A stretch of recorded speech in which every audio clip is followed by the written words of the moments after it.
Hey, where's Bobby? Ah, Whoa. evening, guys. Hey, Bobby, hey, Con. I thought I still have 30 minutes, You had 30 I was seconds like, more like. just have dinner, sit down, chill. Okay, we've got 36 people with us already. Quite a few Wow. hellos. KZ, So, Hao Jian, Vanessa, Oscar, Mugilan. Hi guys, thank you for joining us while we wait for the rest. Those of you who are already here, in keeping with our topic, anybody have any memorable car ads in your that you remember, from when you grow up or until now? God, Yes, 3 days ago, everybody. yes, that was actually the we're whole still there. genesis of our topic today. Nelvin Chia, hi. Kelvin WM609. Hey, is this your car plate? Jensen. Hello, Jensen. Hello, Jensen. Question, Bobby. Yeah, I saw Jensen Yes. with the E36. What did he buy a BMW? Who? Not this Jensen though. Oh, different Jensen, was it? No, Okay, so one with the There are two E36. Jensen. I see. There are two I was Jensen. like, oh my god. I think we all remember this one, right? The Lexus, the champagne glass tower for the Lexus LS. Oh yes. Oh yes. Later go and find that video. And I guess it's when they try to emphasize what is the brand all about. I think that's when I think they succeed. Sometimes there are failures, obviously, and it's just it's interesting to see all of them. Okay, so shall we go to the intro and kick this show on the road? Yes. Let's get this show. I thought we intro already. No. I think Chiang, we have something to play, right? Do we? Chiang is like, huh? What's up? Okay, Where am I? okay. Who are we? What are we doing here? Who remembers this ad? BMW M3 ads with 4 racing drivers. I don't remember this one though. Let's look for it later. Okay. Oh, I remember this one. Yeah. Peugeot ad from India, elephant sit on the car, mold into a 208. I think, Bobby, I think there's sometimes, I guess, the guys who are making the ads, I guess the question is who's making the ads. Sometimes we're lucky whereby they are true car guys and they understand the DNA of the brand and they try to bring it out, or they do the homework. Sometimes I hate the ads which just go like, you know what, like celebrate your life, get whatever car, and then there'll be a person who was married, and I think it's just a bit fake, so those advertisements I see are like okay, another car like tell a grand kind of lifestyle. Like how many ads have you seen? If let's say it's an entry level car, they'll be like the son going back hometown, see the kampung, see the parents, and then like wow, he's made it. He's like Raya coming soon. He bought the car and all like wow, and then see the kampung there. Everybody got the same car. Like wow, how many ads have you seen like that? Guys, come on, you've got to be kidding me. I know you want to sell the cars for your Raya and Chinese New Year, but still, I'm sure we can come up with better ads, and that's where I think. Suddenly pull out Tana, those ads, right? Those ads will turn out that way when you need multiple people to sign off.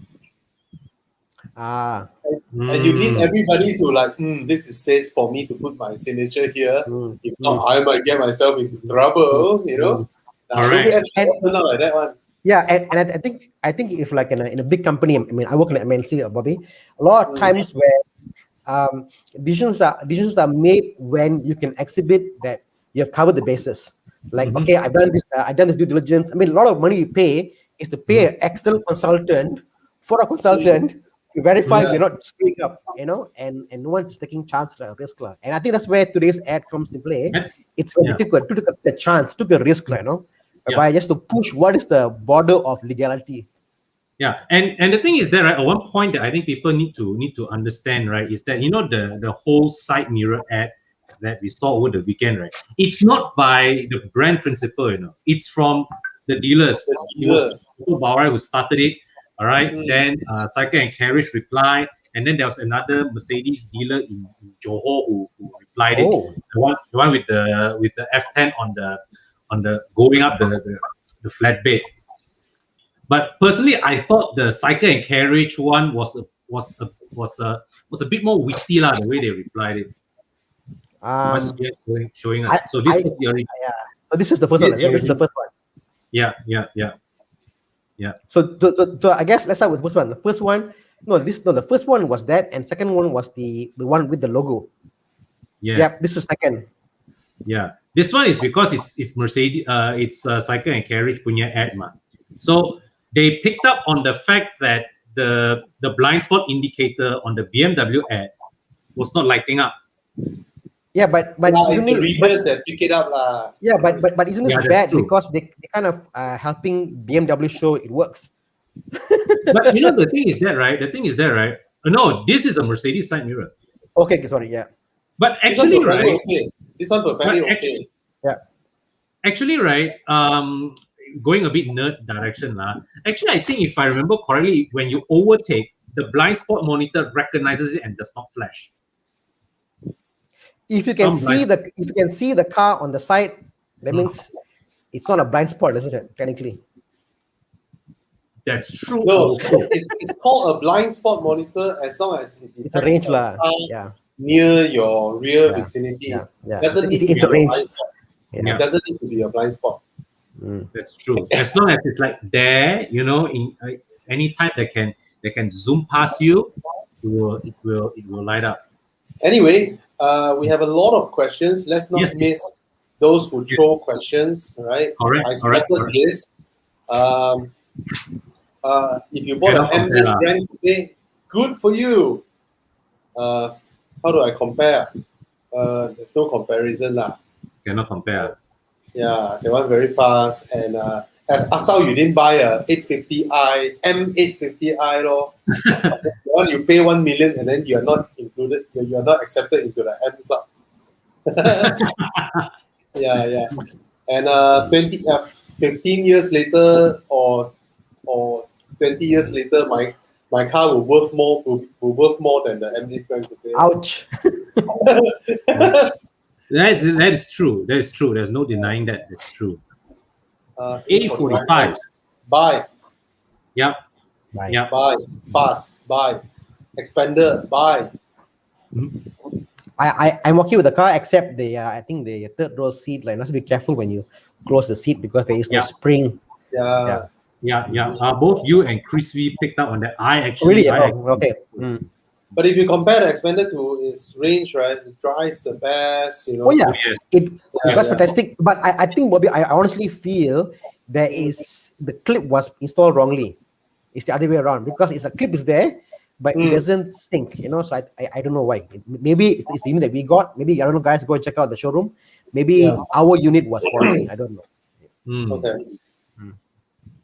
Oh, the rocket commercial. M5 Ethernet. Okay. Yes, that's the land speed record commercial, right? Yeah. There was another E39 ad, twin ad. All right, Chiang, can you flash that out? That one I just shared with you. But that one was never shown in English markets though. Oh, best second-hand car for under 80K. This is very wide, very wide. I guess best in what sense, lah? What is your purpose of using? Correct. It's a very open question, lah. Yeah, I mean, an 80K Accord or 80K Camry. Yeah, right? Yeah. A Camry or Accord at 80,000 is the best. Yeah, I mean, it is the stature of a D segment car, but it's not as intimidating as you go full on premium car. Yeah. So Chiang, I thought you were going to show the ad that Con asked you. Yes. So apparently in German it says even a Mercedes can bring sheer driving pleasure. This is epic, right? This ad is epic. Yeah. And this brings me to a point, right? You see, the thing is that I think it's great. It's nice to see car makers tease their competitors, but in a cheeky but clever kind of Classy. way. Huh? Yeah, in a classy manner.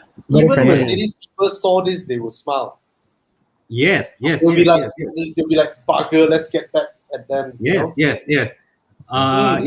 Yeah. We no longer And see this type of clever ads now. I mean, Yes, if this was a tow truck bringing a BM, that'll be wrong. But it's not. It's like it's the mode of transportation, so it's fine. It's very No, but friendly. this was BMW's ad, man. They wouldn't use a tow truck. But you know what? Back then, right, in the magazine era, right, Yeah. people who would spend money Yeah. to buy magazines to read Uh-huh. are never the bottom 80% people, That's true. right? Yeah. But in the internet era, 100% of people have access. Yes. That's why Yes. internet's public opinion are always the dumbest. And And the people will overpower the smart ones. It's very knee-jerk. It's very knee-jerk reaction. Yes. yes. Yep. And So And it- smart ads in the magazine era may not Yeah. work in the internet era because people are just dumb. yeah. And talking about smart ads in the magazine era, we've got to talk about the old Volkswagen ads back from the 70s in the US. Those were some seriously clever ads, man. You remember those, right? 70s though. The Beetle ads, or was it the 60s or the 70s? In the US one, where Volkswagen took the advertise. It's very very simple, graphically simple, no nonsense ad that in which they didn't mind to make fun of the Beetle themselves, which I thought it's a very light-hearted way, and today we are still talking about it. No examples. No. We don't God. have examples today. Do we? Why Chi Yang didn't show? Or Chi Yang busy? No, not a good buy.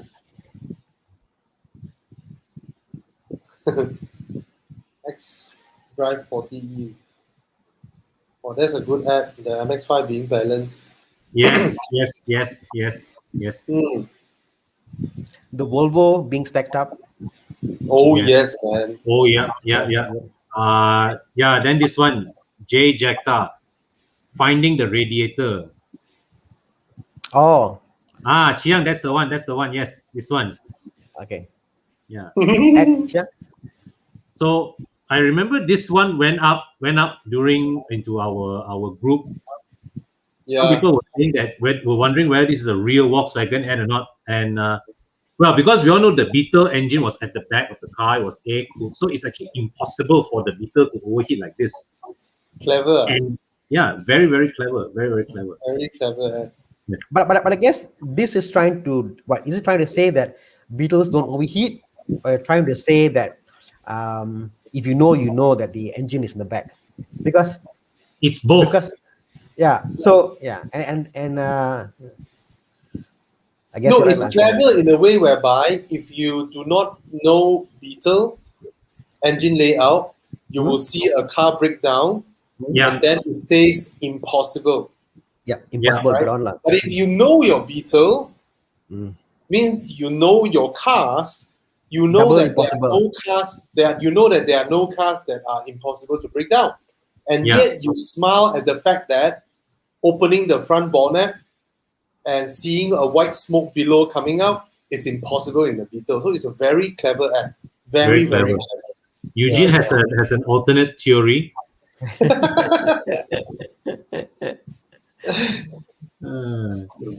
Who remembers this one?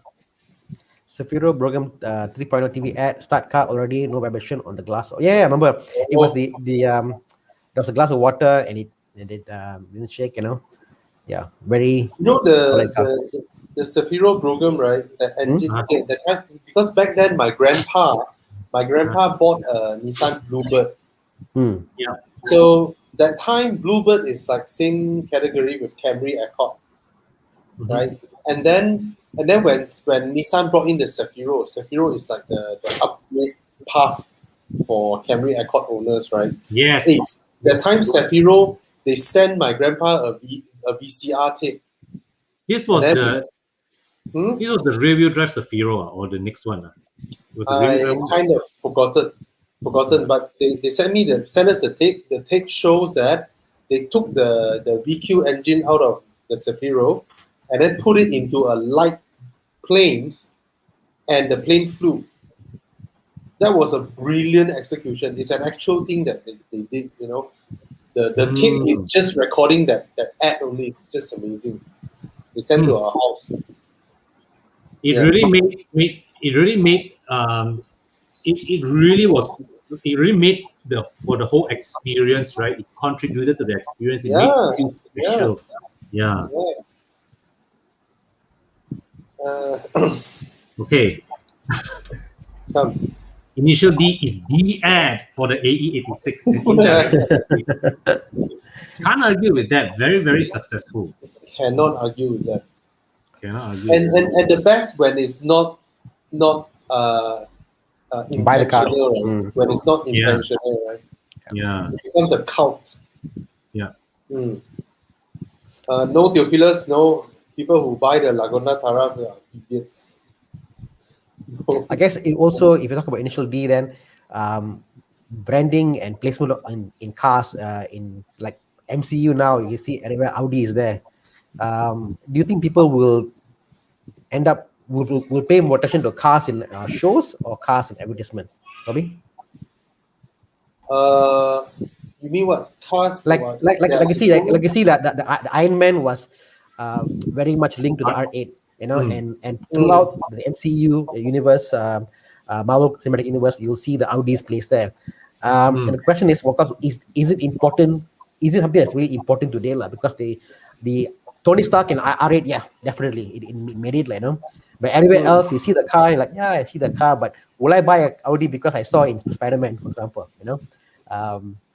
I don't know. You know?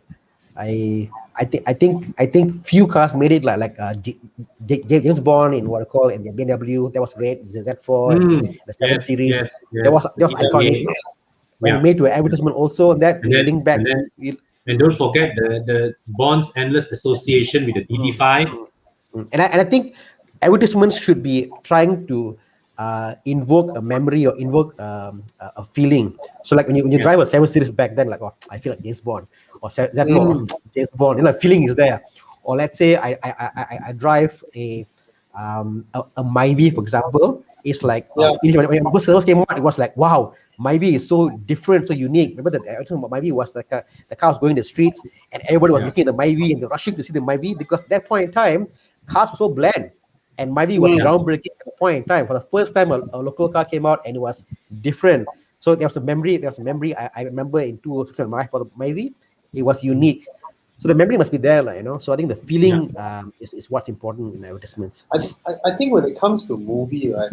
Like a lot of movies were filmed because of the success of the novel, right?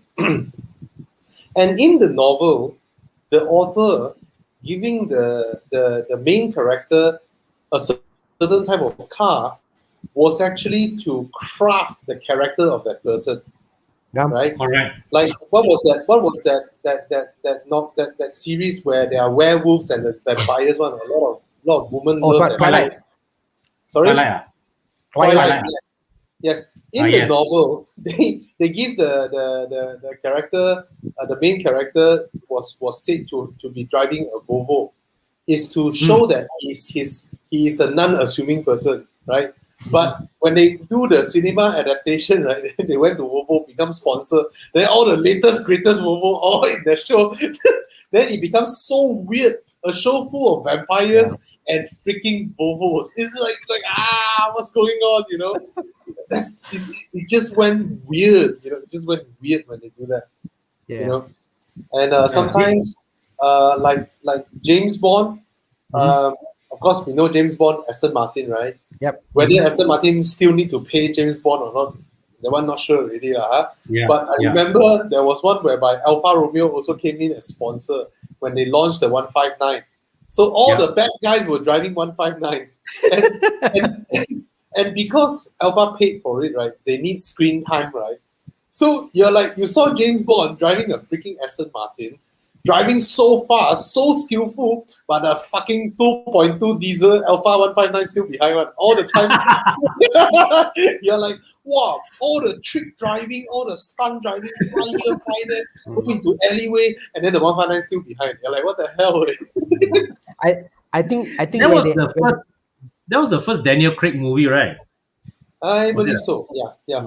When the car companies when the car is in the movie, when they are like it's like not forced to. I think it's fantastic. Wow, look at that.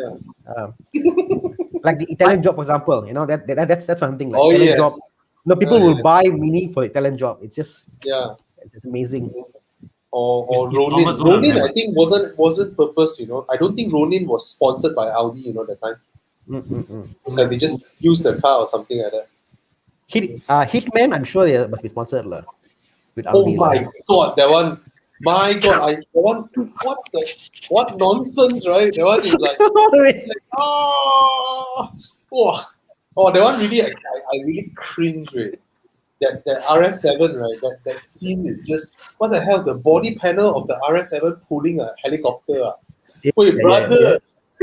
Body panel, Well, if you have watched Fast and Furious, the one where they pull a vault across the city, that is nothing. Hey, that car is running a 20.0 liter engine. Okay. You remember that show? They pulled a vault across the city. Without any rollers, by the way. If they had rollers on the wall, I can still accept. No rollers. Not at that speed, man. The chassis will be but physics, friction, friction. You'll rip the road apart, guys. Fast and Furious is straight up cartoon, really. Yeah. But there was one car that made its debut in a Bond movie. Sorry? There was one car made its debut in a Bond movie. The previous Gen Mondeo. Oh. Yeah. They actually showed that car in the Bond movie before they launched it in public. I mean, like, Bond it's a hidden medium. Some brands are not sponsored. Yeah. The first Bond was Rolex, wasn't sponsored, but then thereafter, everybody tried to be into Bond movies for the watches. Yeah, man. Yeah, this one quick answer. There are more CX-5s on the road than RAV4, so the RAV4 will hold better. Yeah, but that being said, the CX-5 still has the better engine selections. Yes, but what I mean is, he said after 5 years, right? Of value, yeah. After 5 years, when all the CX-5 are for sale, right? 100%, he will tank the value faster than the RAV4. Because don't forget, RAV4 is also starting its depreciation from a higher point. Yeah. This one, the Merc, Can you imagine any other car in transporter than Audi? No, the first transporter is actually a BMW, right? Yes. Then Audi snatched the sponsorship. Oh yeah. Then it's just become an indestructible A8 after that. It's like indestructible. The first one was a Beamer. Oh. All right. I remember that. Yes. Yes. The first one was a Beamer. Oh yeah.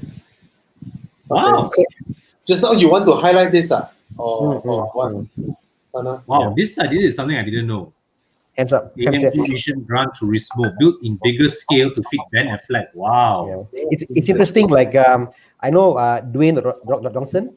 He tries to be in movies, and drive cars, but he's so big he can't fit to any cars. So there was a Ferrari. They got 5 model Ferrari, and they had to modify the seat to push back. And in some scene, he's just there, just enough to take a picture, and then he's out of the car because there's no car in the world that can fit his body in. So there you go. It's just like the Toyota 2000 GT back then, right? Oh yes, yes. Chop the roof off. Yeah. Okay, we've got a good friend here. Hasbullah is with us. Yo, hello. Congrats on your channel, Hasbullah. Yeah, congrats. And okay, and let's take a question now. Winston Chai. 330i G20 or a Lexus 200T. 200T is a 2.0 turbo. It's not a 2.5. Yeah. Why I would 2017? Same price? Really, yeah. Can't be, right? I mean, if it's same price, I'll go for the BM lah. I believe it is. If not, why would he ask, right? And the Yeah, Lexus yeah. started at a higher price, right? Yeah. I mean, Lexus CBU. Now I'll go with the 3 Series. You go with the 3 Series. Yeah. Yeah. Well, You know how I will say small that. the Lexus is, the What? rear seats of this Lexus IS Yeah. so tight. And yeah, actually, right, the Lexus IS is quite a small car inside, you know. It is. And the whole dashboard layout of the IS is, to me, I feel, is very impractical. Yeah. Very impractically laid out. Yeah. I mean, it's So probably nice. Another trivia from Theodore. It's 208,000 for the Lexus and 245 for the BM lah. So the BM. How much for the Lexus? 208. 208. Yep. Well, I think the Lexus will turn more heads lah. Really? Because of its rarity. People turn around and then ask why you buy this one. And then he say, actually, I want to buy a BM, but I wasn't brave enough to buy a BM. But the new one is good looking, right? The new one is yes. I think BM is BM's own fault is the fact they're so popular. That's the only problem with the BM. They're so popular, so good, and that everybody has one. HP Tan has left the chat room. I'm on the team. I'm thinking to buy a used Subaru Outback. Any comments? How about the new one? Any idea when it's coming to Malaysia? No news of it coming to Malaysia. Yeah. It's impossible to be assembled in Malaysia, so likely won't make it to Malaysia. So just buy the one you get now. Yeah. It's still a very modern car, very modern car. And like we always like to say, Subaru cars are mechanically premium. Anybody buying a Subaru, you have to fall in love with the mechanics, the history behind it, Subaru and what it stands for. If you can't fall in love with that fact, don't buy a Subaru. So drive a Subaru, get a feel for it, and you enjoy the drive. The biggest gripe I have with Subarus in their new cars is the fact that they are CVTs. I don't mind. Even though it's one of the best CVTs, yes. But the fact that you have to tell people it's CVT. Yeah.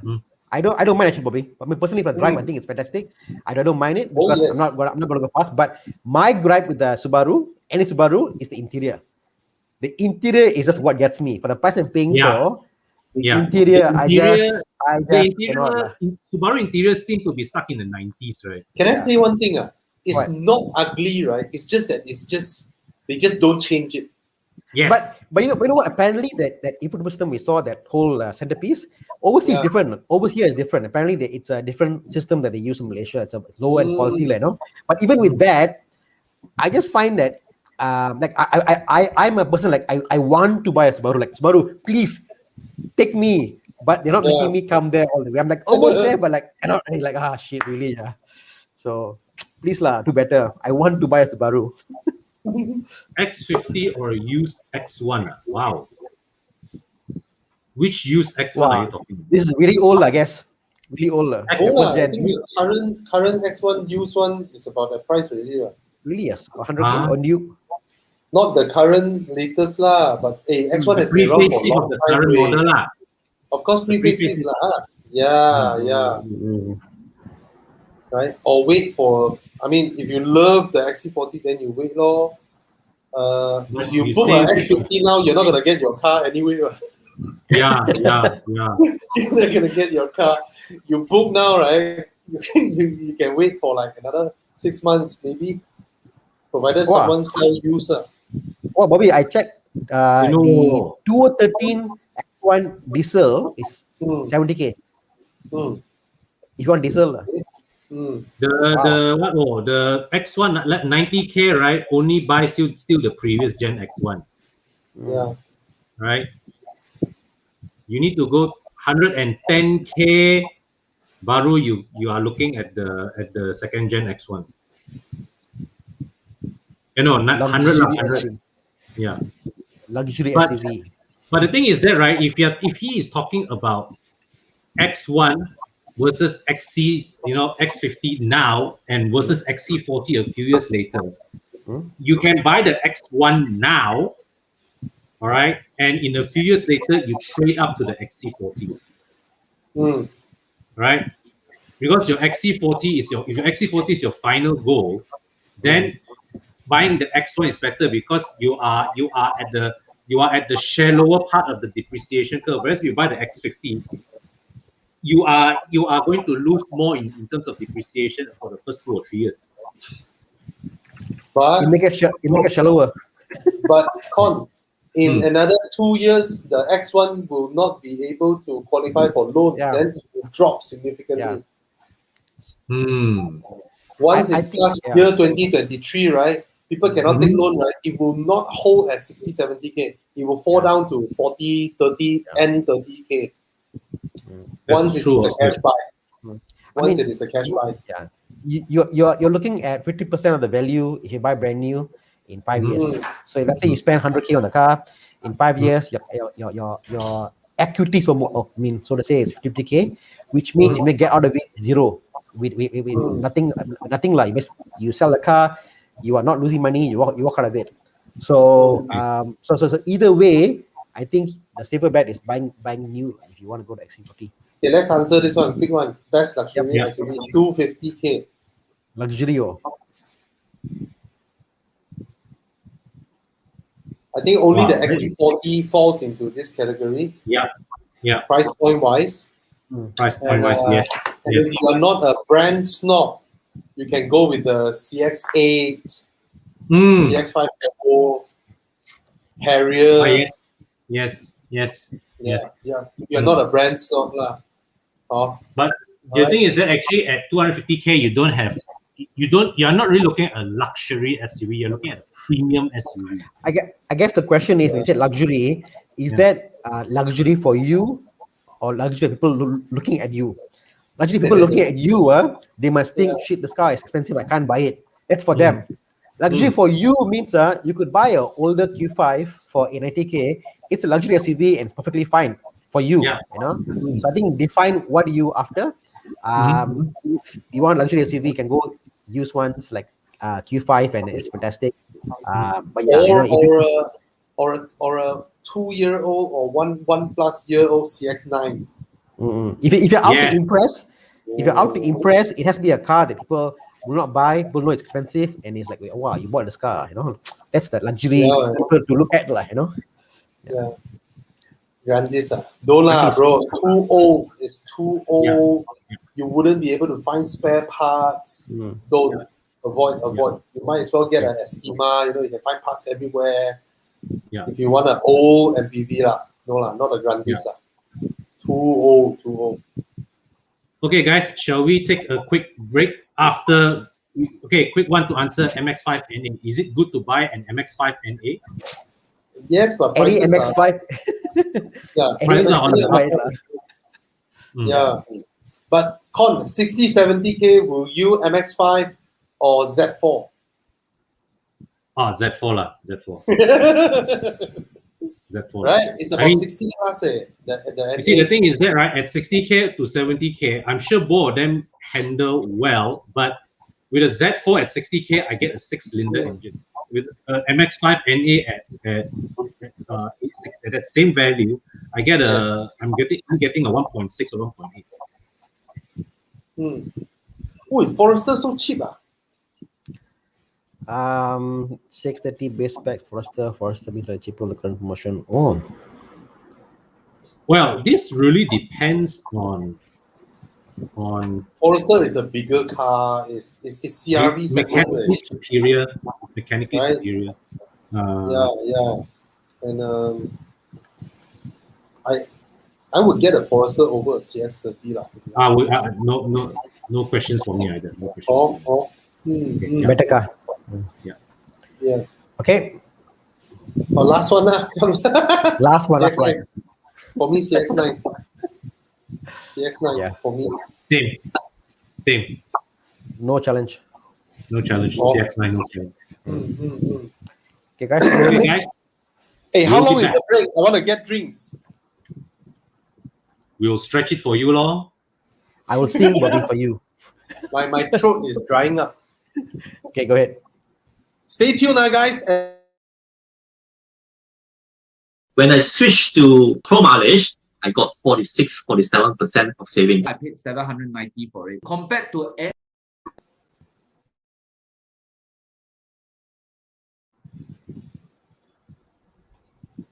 Hey?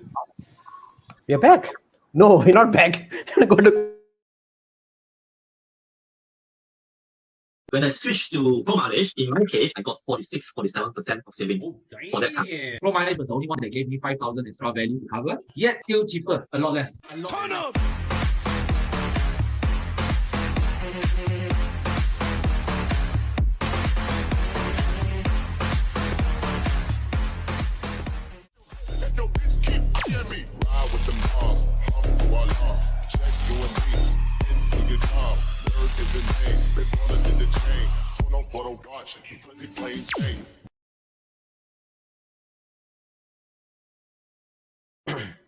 And Who we're back. hasn't bought we're their back. pro mileage? Anyone? I got mine this week, Bobby, and I Oh, saved. really? I saved about. I went for the 10,000 ringgit, 10,000 kilometers mileage package, and I saved about 500 ringgit my insurance. So now Wow. my Rotex costs more than insurance, lah. So there you go. For which car? The Everest. Ah, Oh, the Well, Ford three- MAS. Yeah, 3 liter Rotax, ma. $1,600 ringgit. Sorry, wow. Shivering. Yeah, Okay. guys, for those of you where your insurance is about to get needs to get renewed, go with Evo Club Insurance. You get to save a lot of money, right? A lot of people has tried it and they love it. Yeah. And the savings are upfront. Yep. Yeah. Hmm. Okay, so we have a couple of special guests today. We have Nakib Aslan and James Russell from E1 Championship. Guys, would you like to introduce yourself to our audience first before we start? You first, Nakib? Nakib? Yeah. Nakib, you're Oh. mute. Yeah, Nakib, you're yeah. muted. Nakib, you're muted. My bad. Hello there. I'm Nakib Aslan. I'm 21 years old and I participate in the E1 Championship. Hello. Nice. So how did you do for the last race? This season so far hasn't started according to plan. But we got a top 5 finish, which was the only positive really. But yeah, starting to look better, but still looking forward to improving that based on the previous season's results. All right. So we also joining us. Also, we have James with us. Hi, I'm James Russell. I started Stratos in 2010. Mainly, it was a kart racing team, and then due to the pandemic, then we sort of expanded into virtual world as well. So just over a year now, we've been e-racing team as well. Okay. Wow. Okay. That's interesting. So you were actually into physical racing and then got into this simulator-based racing. Yeah, me personally, I've been racing since I was very very young, and then started the real racing team in 2010, doing the Asian Championship, and mainly Southeast Asian. A few races in Europe here and there, and then just with the whole pandemic stuff, we had to look at doing something a bit different. And virtual racing, I feel, is the future. So it was a sort of a forced but also unique opportunity to get into something a bit new. I always had a question, James, like James or Russell, which one do you go by? James is good. James is good. Okay. Yeah. I always had this question because we have people who are, I guess, into sim racing and then they do well in real life, and you got guys who are what you call actual racing, and some of them make it, some of them don't. What is that tricky factor? I mean, why is that some people cannot get into sim and some people actually do very well in sim when they come out of real racing?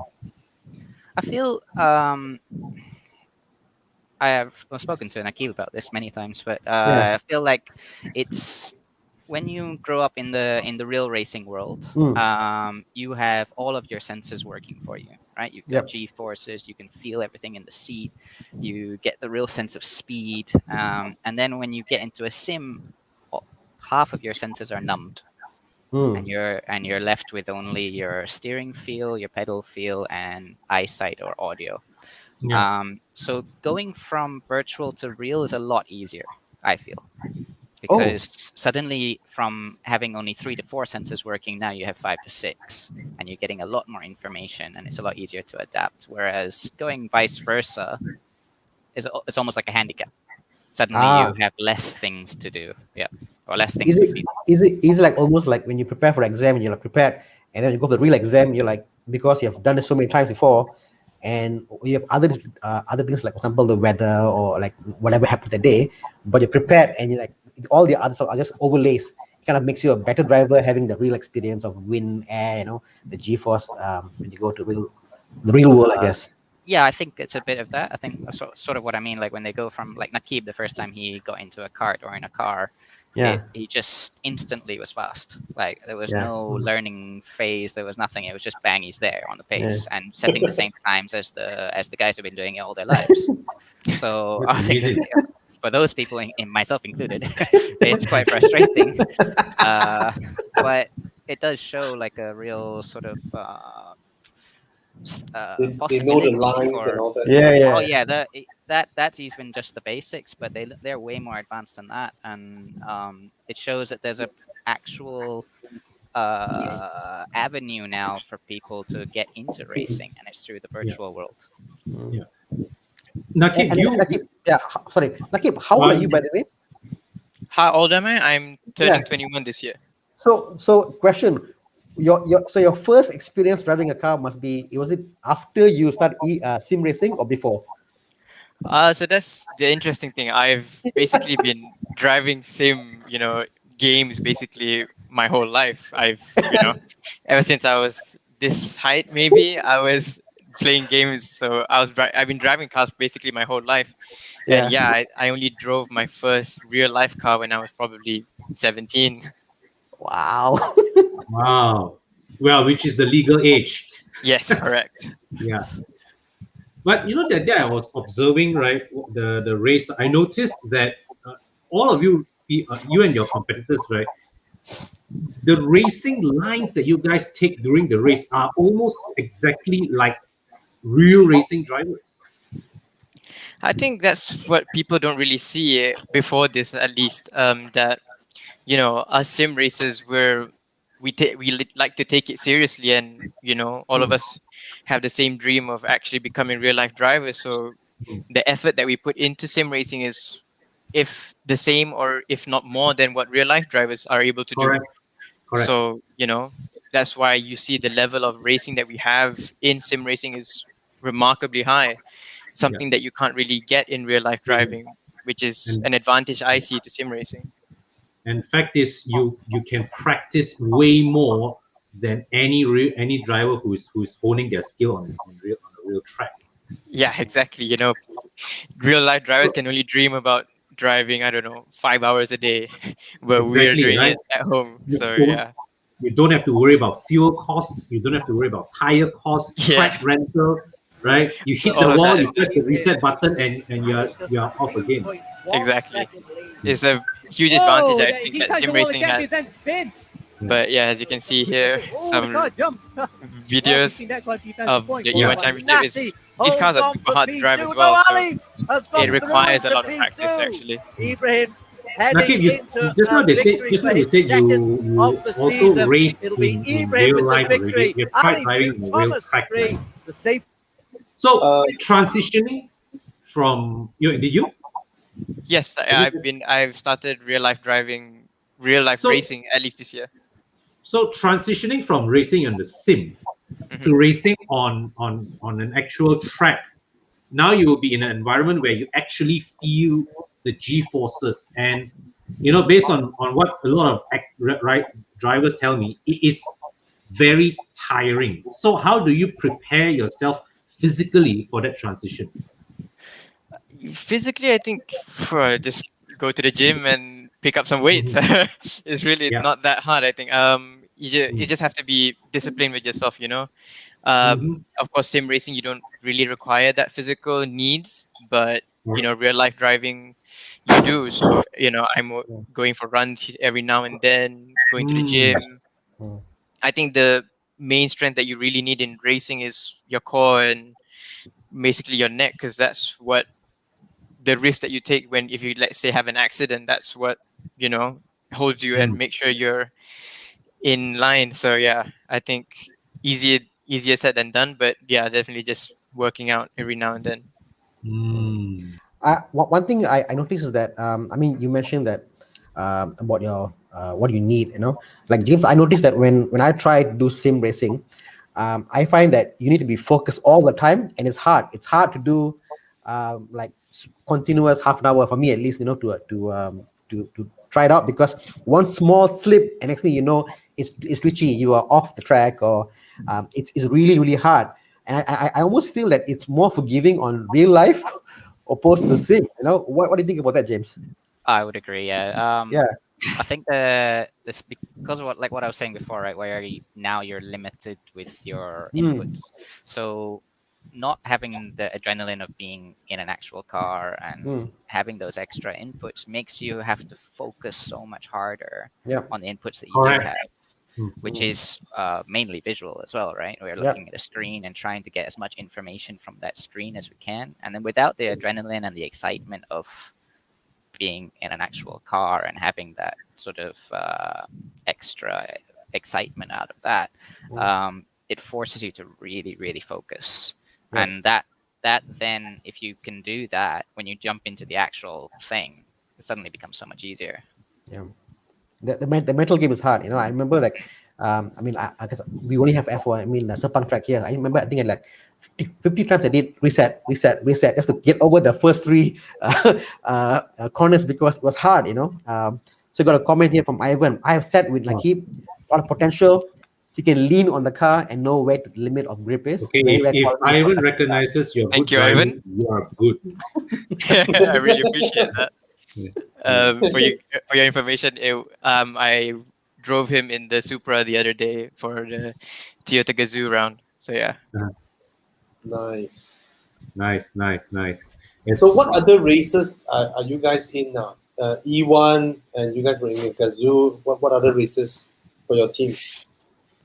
Stratos really are just focusing on E1 championship, and we normally do the E-Racing GP Global Edition, which is under Axel with the name of Alex Young. So yeah, those are the two main championships that me and Stratos are focusing on. But in terms of me personally, I'm doing races everywhere, on different platforms, different regions. So yeah, I'm really busy every day just actually doing laps behind the sim. Nice. So how much practice do you put in on a day? A day I would like to say minimum, I would say 3 hours. Minimum. Wow. Just sitting here 3 hours. And that doesn't take into account of the breaks in between where you're actually studying data. So we have a telemetry system which can compare us to another driver, so you can easily pinpoint where we're losing out and where we're making mistakes and whatnot. So yeah, a lot of time goes into sim racing. Just how detailed is the telemetry that we are talking about here? Oh, even more detailed than real life driving. I think because there's no other influences that can influence the data. I think it's straight away from the system, so it's really accurate. The smallest difference in brake pressure maybe, or throttle input, that's you clearly see it through sim racing data, and I think it really helps drivers to improve, and also We're also not make limited by the sensors as well. So like Yeah, in the it's real car, Mhm. we only have a certain amount of sensors, whereas on a sim, you can almost have any information you possibly want. And I guess you can have sensors in every single race you have. It's not limited to F1 or different type of races. They can all have the same Correct. sensors. Yeah. Yep. The And physics. cool thing about it is that you can, each car has different like types of suspensions and whatnot, and you can see how different they travel. It's just really cool how high level it is right now. It's much more controlled environment, I guess, for you to see the results. Yeah, correct. Yeah. So, James, what is the big break that sim racing needs to make it bigger? I think Should it's it- having it, to be honest. I think it's going through that right now. So much has changed in the last 12 months. I think last year, the fact that all the real races got cancelled, and this globally, not just here, it forced a lot of both organizers, teams, drivers to try it. So it got a lot of attention over the last 12 months, and it has grown significantly in the last 12 months, both in terms of participation and funding and sponsors and stuff. So I think if it stays on this path, it's just going to keep exploding. There's no reason for it to stop, really, because it's so accessible to anybody. Whereas real racing, we're talking annual budgets of 100,000 a year, 200, 300, 400,000 a year. And sim racing is you just buy the rig and off you go. It's not that difficult. Cool. Should it remain as it is now, whereby it is a complete digital replica of the real world races, where all the rules are exactly the same, or should it capitalize more on the fact that it is in the digital environment, whereby maybe the qualifying race you can press a button and your car will have a bazooka, or just to make it more entertaining, given that it's in the virtual world. That's not sim. A lot of restrictions in racing are there in the name of safety to protect the drivers also, right? Yeah. So now that everybody is in a virtual world, so would this not be an opportunity to remove certain limits and restrictions that Yes you need? and no, I think. I think the end goal for most of the guys who are doing sim racing is they want to get in the real thing. Yeah. So trying to teach them the right things is good. Important. But going back to what you're saying about how the fear and the danger is not there, right? If anything, it needs to be forced more in the sim world than in real life, because we're very willing to crash in a sim because just press reset and go again. So if anything, it needs more governance in the sim world than it does in the real world. In the real world, nobody's gonna smash into. Well, I won't say no. Can I provide an input on how you can do that, bro? Sure. Take my idea. Anybody who crashes gets electrocuted. And you guys, if you reset 3 times that, so that there is a thrill to it. Because see, when we watch racing, think about it. We're like, oh my god, it's gonna crash. But imagine if he crashes, you know what? You're gonna get zapped. And then the threat is real, and then tell Alex, they should bring up heart monitors onto the drivers, and they can monitor the pulses. Like, he's scared. That's the future, bro. I'm telling you, I got something over here. It's patented. That would make it very more interesting, actually. Especially with the onboard cameras as well. Exactly. Thank you so much. One last question for Nakib. Let's say you break it into the real racing world, and then you got your first contract, and then it's worth a lot of money. What's the first car will you buy? For first car I would buy. Is there a limit in price or what? Okay, let's rules here.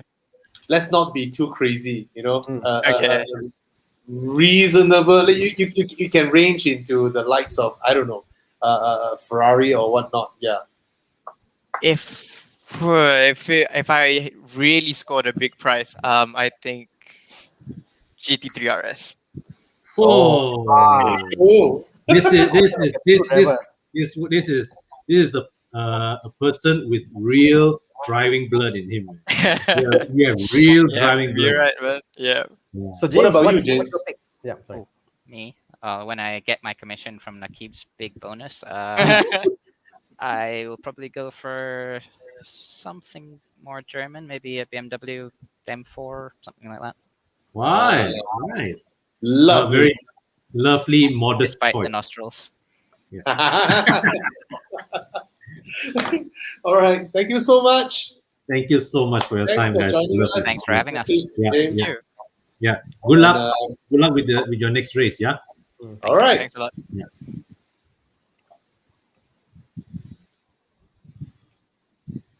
Awesome. Awesome. Yeah. So Makes me want to go out and train some more now.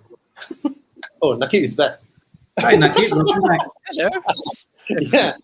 Yeah. Go get your GD3 RS. Yeah, man. So this season of E1 Championship is proudly sponsored by Evo Club Car Insurance with Pro Mileage. What is that Chi Yang was trying to show just now? I thought it's a sponsorship logo or what.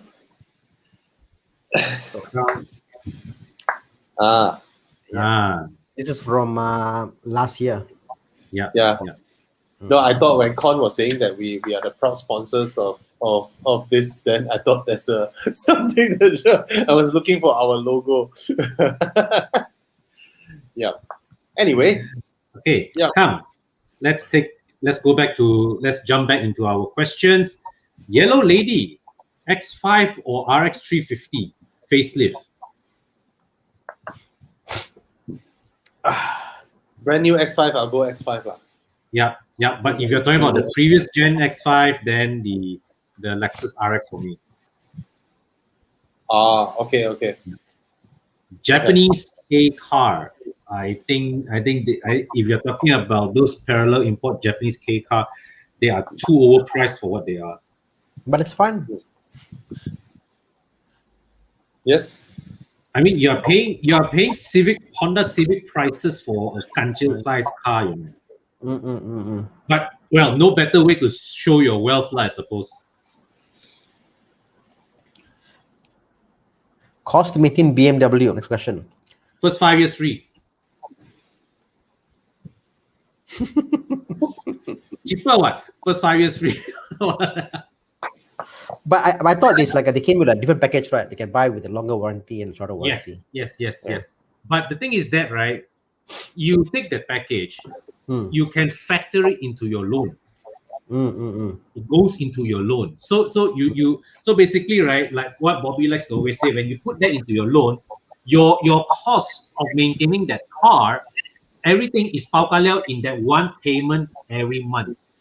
You know, that's it. You don't have to every 6 months fork out another lump sum of money to pay for your. Can I make a confession, Bobby? Yeah. You know, long time I had a car that I paid one amount and that was it. Sorry, again. It's been a long time. Long time. I paid one amount for a car and that was it. Very long time. Very long time. Maybe 20 years ago. How I wish.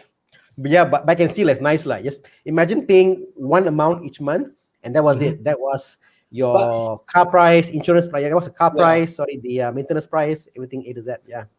But if you bought the G20, you'll be free, maintenance free also, BMW. Yeah. It will cost him nothing to service or maintain the car. Yeah. So I mean, or rather, if you must, the first 5 years is inside your car loan. Yeah, just get the G20. It won't cost you a lot. The reality is all new cars are pretty much reliable. And generally, So the word easy to maintain shouldn't be an issue for you because it's not your problem. Your problem is just to send the car for servicing and it's covered by warranty in most cases, and you're done. Why you worry?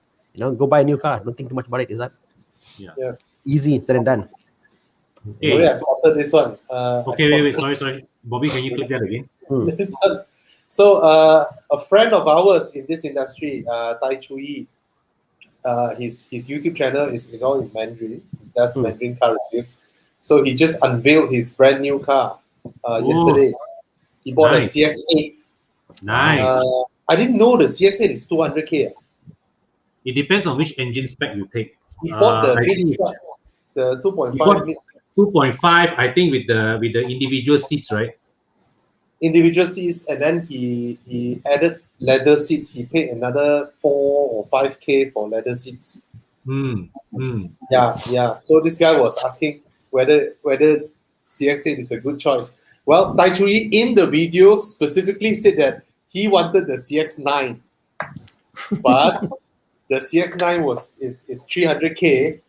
Yeah. And for me, 200K, you can buy a 2-year-old CX9.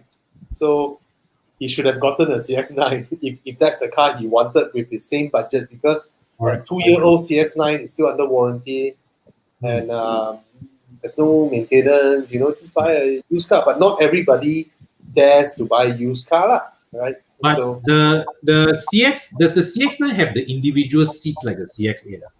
It does not. The second row, I yes, don't think so. For me, Is it? the individual. I can't recall. For me, the individual seats of the CX8 is to me is the plus point lah. If I buy a CX8, I will buy one with the individual seats. True.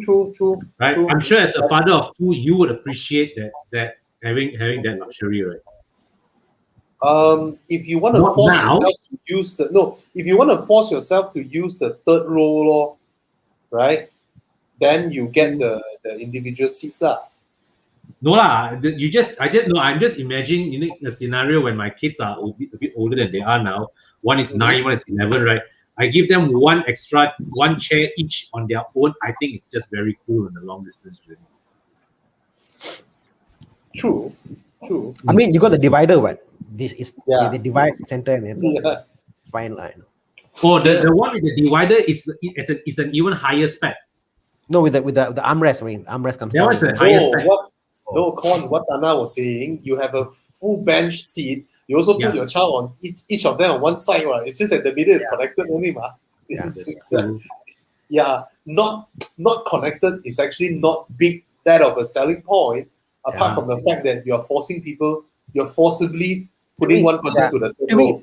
To me, if you are required to use the third row, then yes, having the pilot's chair is good because they can easily walk in and out. My old Kia Carnival had it. Fantastic, everybody can go in lah. But other than that, you know what, you'll never use the third row lah. Exactly.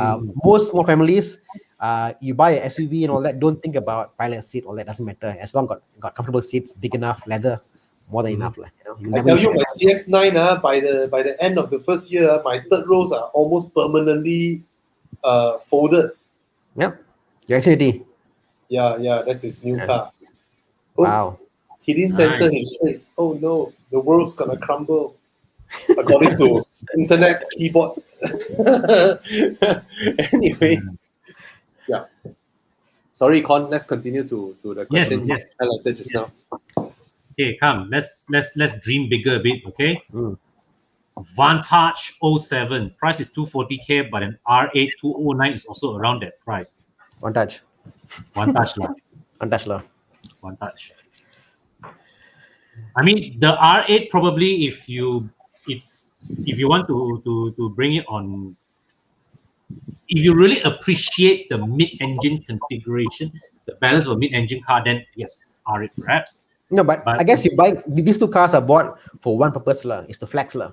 You want to bring the car out. You can't flex better than the Vantage. And I mean.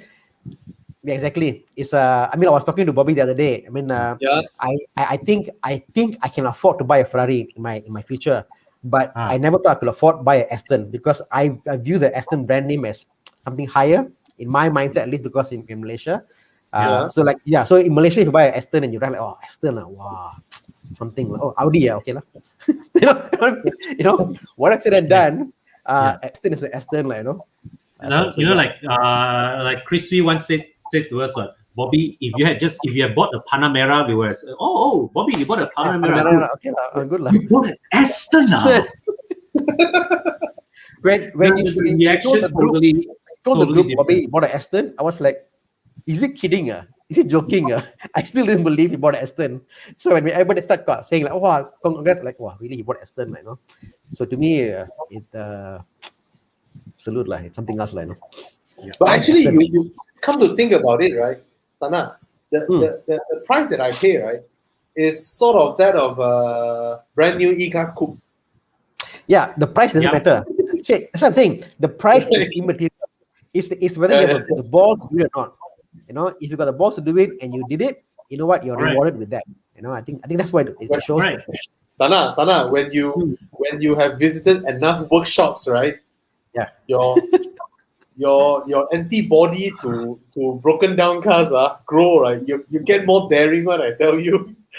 Today I got a call from Anna my must be Superman, today, man, in that regard. today I got a call from my mechanic. I said, "How's the Porsche?" He said, "Done." Yeah, all done running.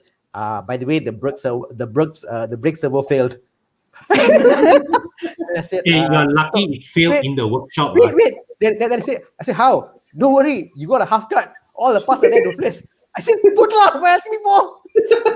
So yeah. So It's like it has come to the stage where people ask me, like, Bobby, you think I should buy a F30, 328i, worry about the maintenance? I'm like, what's there to maintain? 4 ports and one turbo. That's it, right? What else? Some pipings and all that. There's nothing in there. It's just 4-cylinder and a turbocharger and what else? I really The feel, gearbox Bobby, is that bulletproof. everybody should buy a car that they're most afraid of. They should buy it, because once you go through the hurdle, then you feel like, what, I can do anything in life. Forget about buying another car. It's like, I can face anything in life, So yeah, I know you must feel that I'm the warranty. I can find out, I can fix this, I can find a way solution. You can do it. So yeah, face your fears and buy the car that you want. That's the best advice I can give you. Like people ask me, me for more modern cars, like where to find parts? Find what part? Just drive your car to BMW service center, sign a form, drop your keys, and then come back a day later. Yeah. Anybody who asks about BMW, should I buy this? Should I buy that? I'm like, and I always think, Bobby, like, if let's say, like you say, hey, should I buy a 328 GT? I'm thinking in my head, if I say yes, would you go buy the car? And if the answer is yes, I'm thinking, but shouldn't you like the car first? Shouldn't you fall in love with the car first? So I think the first thing is like fall in love with the car first, and then solve the problem. It's just an issue of like checklist. Like, okay, Con says, check timing chain, fine, check. Do this, check. Do the due diligence. Which is why I think Evo Club has got this big network. You got your Evo Club insurance. You got your warranty. You go and do the PPI. And then you drive your car cannot scratch. You got your marvelous paint. You drive your car, you scared your car got a fire extinguisher. What else you want? Everything we give you. No, because last time before they jump into this, they hear from left and right. They're like, wow, little thing is 30,000. It's like after you went into this, right? You're like, hey, it's the same one, right? The parts prices all more or less the same. More or less, Correct. You just need to be willing to do that extra bit of homework. That's what I always say. You need to do that extra bit of homework. No, if you visit the same workshop and your car keeps breaking down, it's definitely that workshop's problem. Yep. Correct. Yeah. So, and I think the best advice I give you also is join the groups, like in our Evo Club, Facebook group, for example. And you can go ask them, because if a problem comes to you and it's a common problem, you know what, the answer is already out there. If it's uncommon, someone is scamming you. Quickly go and do your homework. You'll be fine. No issue. And if you're talking about cars like what Bobby pointed out just now, F30 all these, right? It's like thousands of people out there have owned the car before you already at this stage. So whatever problems that your car can face, somebody out there has documented it, right? All you have to do is just go to Google and key in the right search terms and find out how to fix it. Okay, like Ivan Pong says, high cost of maintenance, but surprisingly cheap to maintain. Workshop choice also very important, like Bobby said. So fear was the high cost of maintenance, but surprisingly cheap. I really did it differently. I think that fear is it's hard for you to maintain. Because a lot of people going to buying cars and they're fearful. And if you're scared and you have the car, don't own the car. The car should be scary to you, for first timers they will like you see, like people like us now, right? We drive, then we saw an engine warning sign, right? Yeah. Then we drive smoother, try and observe things, slowly accelerate, switch through the gears, and then we go like, nothing fuck it. Good point, Bobby. Like I think that what people are not learning is how to pinpoint a problem. Like for example, today I sent my Everest to a workshop, and this is the symptom. Symptom was initially I go by sound. The the sound was like okay, first sound happened last Friday. Then it was second sound. Okay. Then I press through. I press more Bro, oil. can you do this not that sound again? The last one. No. You know this one sound like what? This one sound like the first gen Vios after raining. The aircon bell. Okay. So anyway, so pinpointing the problem lah. Okay. Second was sound was, and then I figured like, hey, this is like as if slipping. Then I press the oil, the gas. The more gas I press, the more it sounds. So am I thinking, could it be a fan? Could it be the belt? Yeah, but exactly. the belt won't go faster or slower based on the acceleration because it's Yes. correct. Yes. So it cannot be. Then what could it be? Then it's something like air. Then I think could it be exhaust related because more thing going out, intake, outtake, intake and exhaust. So you begin to think, and then and that being the injector was leaking, like But the point is, you got to know how to think about it. Like for example, is my temperature going up or not? Yeah. So that comes with, you know what? Buying old cars and risking it and driving it. Then you go through the experience of finding out, bro, Tana, your car sounds like spaceship. What we trying Tana, our audience having a time with you lah. You know what? There's a guy, Tanga bought Audi A6 because his partner said, hey, best car in the world, fantastic. He bought it. Call me. And then because his partner like forced him to buy. After he bought it, he said, Tanga, I bought the car and I'm worried. I said, don't worry, Tanga. After buying this car, whatever you go through in life, after this, I can buy any car. So what do you mean? After Audi problems, you face all these things like any other cars, no problem. He was scared. Does that mean I made a bad decision? I said, no, this is learning curve. Ever consider a different line of work? Yeah. But we must. I think it's a big education, guys. Yeah. When you go to see a mechanic, try to tell them, okay, I hear this problem, I hear the issue or problem.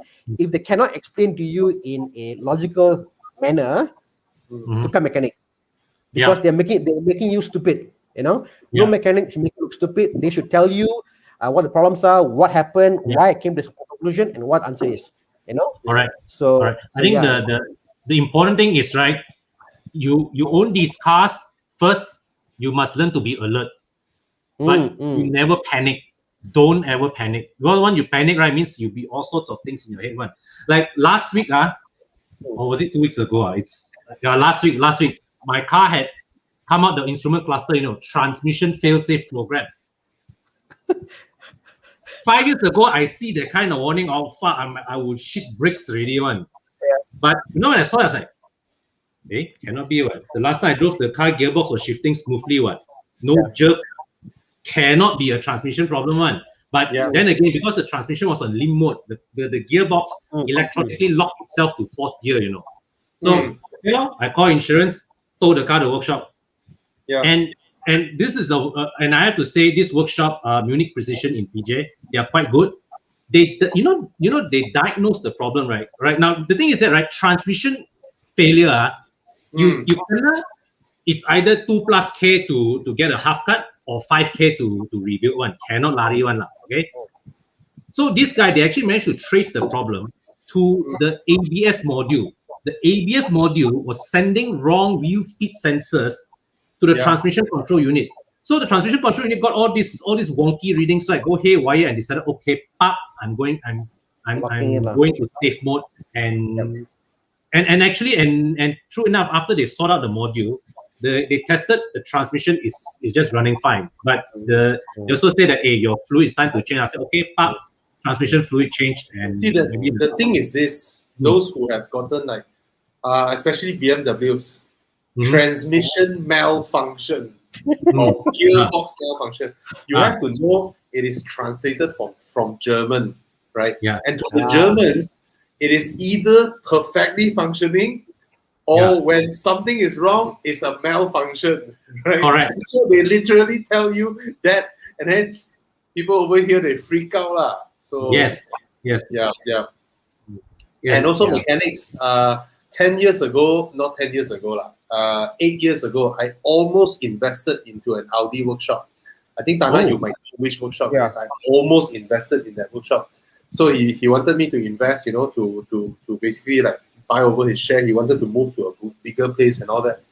So we were like, okay, we were keen, me and my friends, a few of us. Then we saw his wife. Then we realized his wife goes to Genting every weekend. Gamble.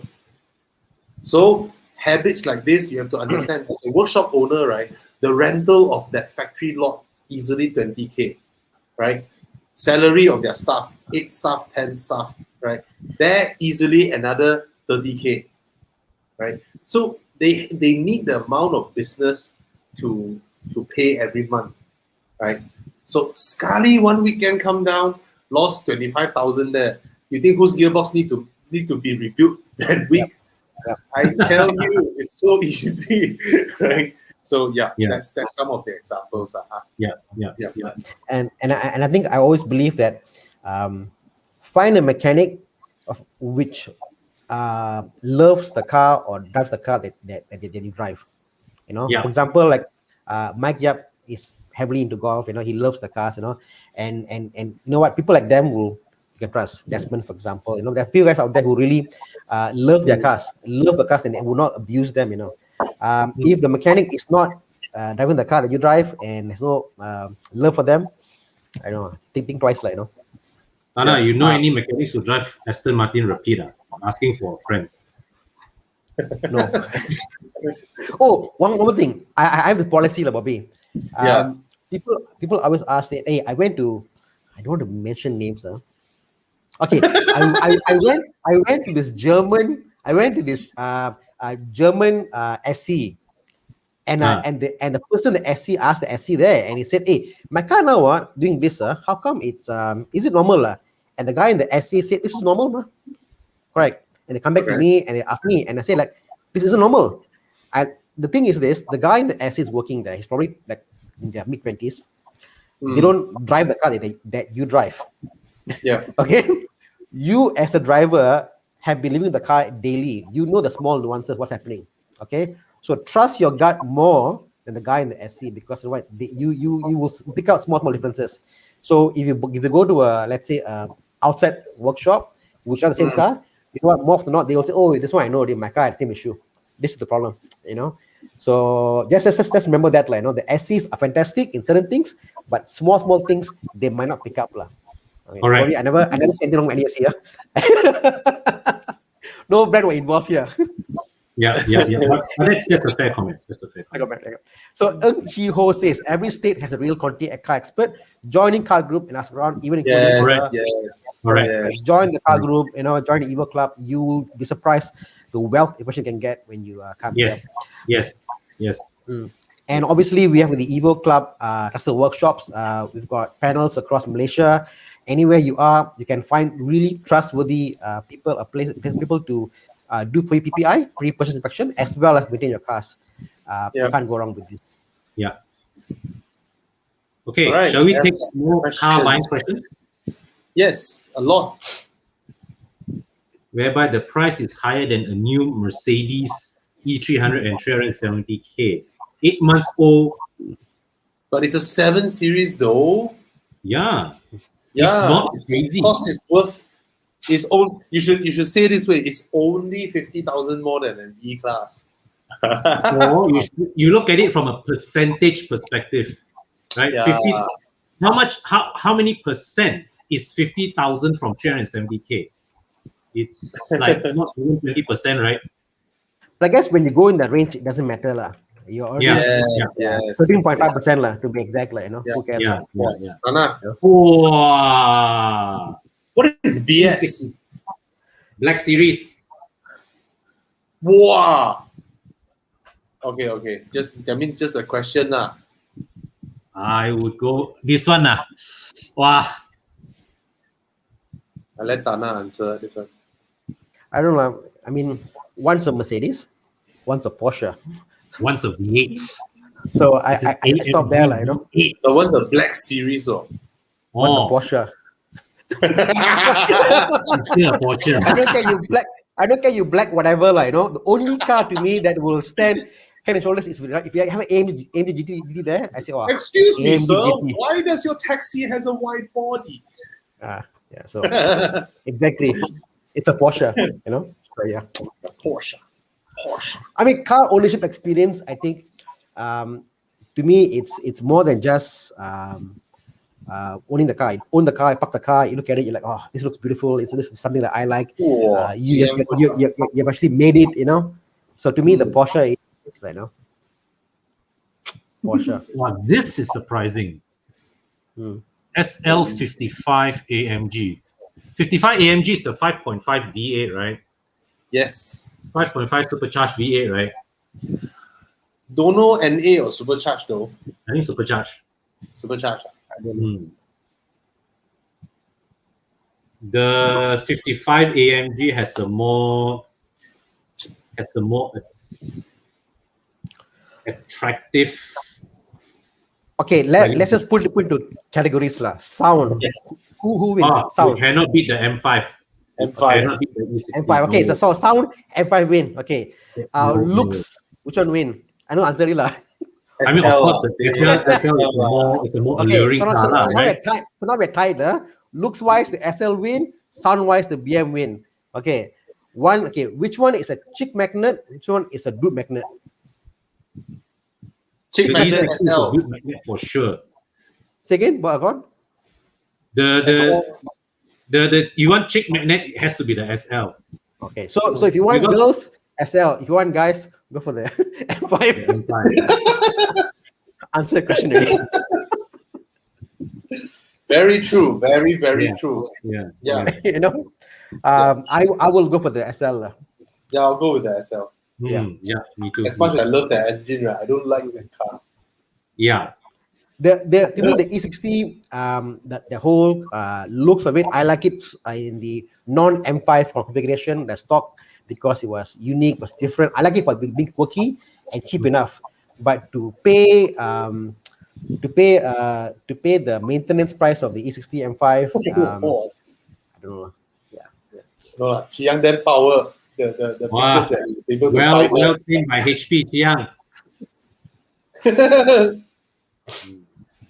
Yeah, and you're right. Daniel is right, because Yes. SL55 has got its the sound. AMG V8s do have this charm, right? The V10 you have to pull it to 6,000-7,000 RPM to really enjoy it. It's I mean they both sound nice, except the V10 is a more exotic sound. correct. Whereas the V8 just sounds nice all the time. Hey, the SL really underloved, It's a great car. It's a great car. Mugilan says I'm a brand snob already. No, it's different. No, it's not a brand snob.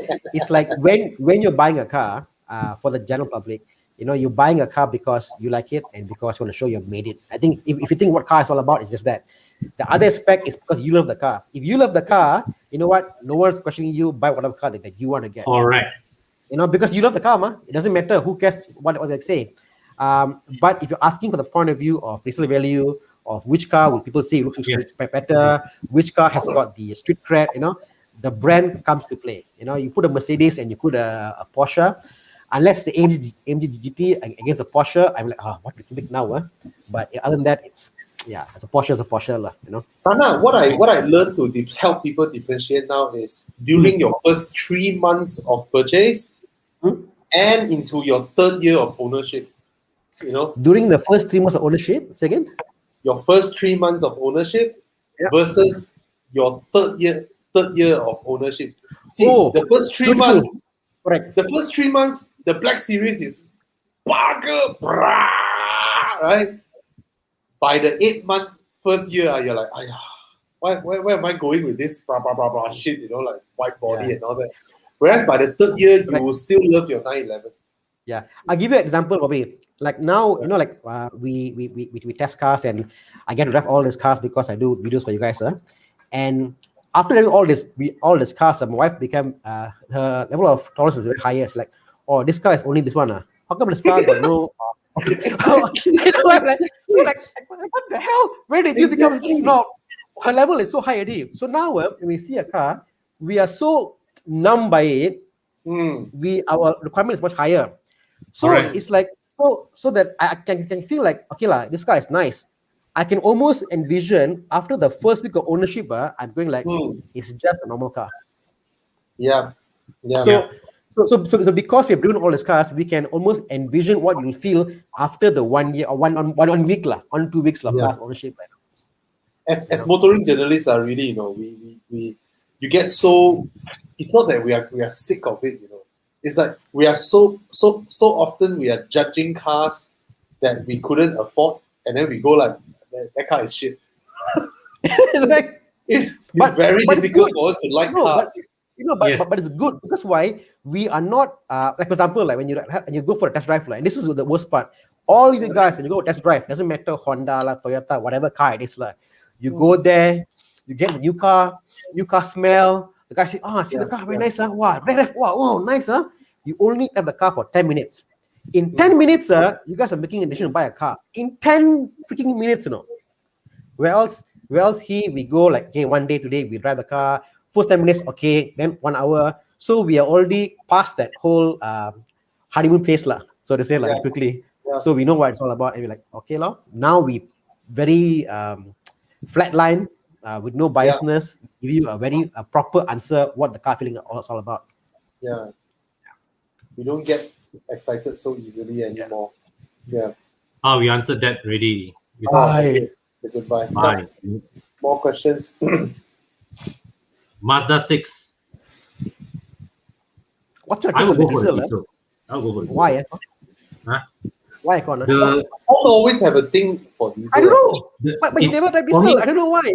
Always diesel. No, this one, it's... I mean, the Mazda is a different diesel, I understand. But it's to its credit, the Mazda diesel doesn't sound like a diesel. That's its credit. Correct. That's the best part about the diesel, But why are you for diesel?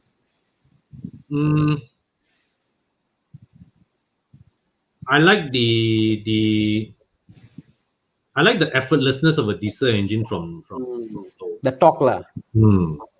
And also the fact, right? and the fact that I don't have to visit the fuel station as often. But not much, right? It's like, I think extra 30% or. The thing with Mazda Sky Active is that they have the most efficient petrol and the least efficient diesel. Correct. It's not much difference, It's not much difference. But Mazda also, the way they spec their cars, right? The diesel gets the highest spec every time. But I get what Paul said. It's like when you accelerate on the highway, right? You don't need to like really run the engine out, Like I have a diesel and my diesel is from 215 and that engine is a 212 engine so it's actually an older engine, almost 10 years. But I find that although you drive a diesel and the sound is there, when you go up to speed, it's very quiet. You can't hear anything. It's comfortable. It just pulls very easily. If it's like a MPV or SUV with a lot of people in the car, you know what? I prefer a diesel. I love my Everest. The way I go on the highway, it's fantastic. So, but Ian, if you're looking at if you go for the Mazda 6 diesel, try to get one with GVC. It makes a difference to the handling. What's a B5 con? B5 B means battery. Really? Is it? Yes, or bio? I don't know. I have no idea. But anytime for me, you get the XC60. It's a larger car, more comfortable. Oh, this guy came back. Used luxury SUV. Sorry, I should have more specific. What's the best used large luxury SUV for 250K? Volvo X6090, BM X5, Audi Q7, Merc GLE, Lexus RX, etc. Used in this company, I think XC90 is the best value, right? XC90 is the best car here, but if you plan to keep the car for like 10, 12 years, then you go with the Q7 because the XC90 is a hybrid. At the end of the day, towards the end, you need to replace the what? Yeah. I agree. I mean that the of the lot, I think the Q7 is probably easier to maintain, parts wise. It's quite easy to maintain. Yeah, yeah. A friend just texted me. I just saw his text. He said, What don't is it? mention his name because he's from our industry. He said, Ah. once his wife was driving his old V50 T5, and she said she saw smoke coming out from the bonnet. And then he asked his wife, what does the gauges show? She said, one side of the gauge show half, the other side of the gauge show full. So she don't know which one is the temperature gauge. So, now back to our question of what we were saying just now. Yeah, these things happen, Yeah. That's why we're here to educate more. Correct. Mm-hmm. More questions? Other questions do you have? 2018 X1 next year. May I know your thoughts on this car? 2018 is which one, Icon? It's the current gen pre-facelift one. So it's a 2-liter turbo. Yeah. It's okay. It's an okay choice. Two-wheel drive, front-wheel drive. Buy law. It's an okay choice. Right. It's also not expensive, right? It depreciates very fast. This car. I mean, the worst of the depreciation is past already, so it's okay to buy. The X1 is the biggest in its class, though. Yes. Really? Yeah. Somehow it doesn't give you the impression, right? No, it doesn't. Yes. I mean, it is the biggest. Why is it biggest? Is it the back seat or in terms of the whole everything? overall You space? compare to XC40, you compare to UX, you compare to. No, you see, because BMW suddenly realized, they don't have to accommodate a rear prop shaft, right? They suddenly realized they got a lot of space to play with. The car is big. The car is huge. Yeah. I think the boot was okay. I remember. Yeah. Yeah, we did the review of the car. More rear leg room than Range Rover Sport. I'm serious. I mean, when you go Range Rover, you're buying it for the looks, you're buying just to show off. Bro, I tell you, the Range Rover Sport, right? My friend came in his one, right? This is the supercharged one. Said, wow, looks so nice. And my wife loved the look of the Range Rover Sport. Both of us also like how it looks. Then we opened the rear seat, the rear doors, and like, what? The space for your real the leg room is ridiculously small for the size of the car, man. Yeah. It's tight. I wonder where the space went to. Exactly. And that's where I think cars like Tiguan do a very good job. It's like you get Tiguan, like, where did the space come from? It's the opposite. Okay, quick one. 9 years Camry and Accord.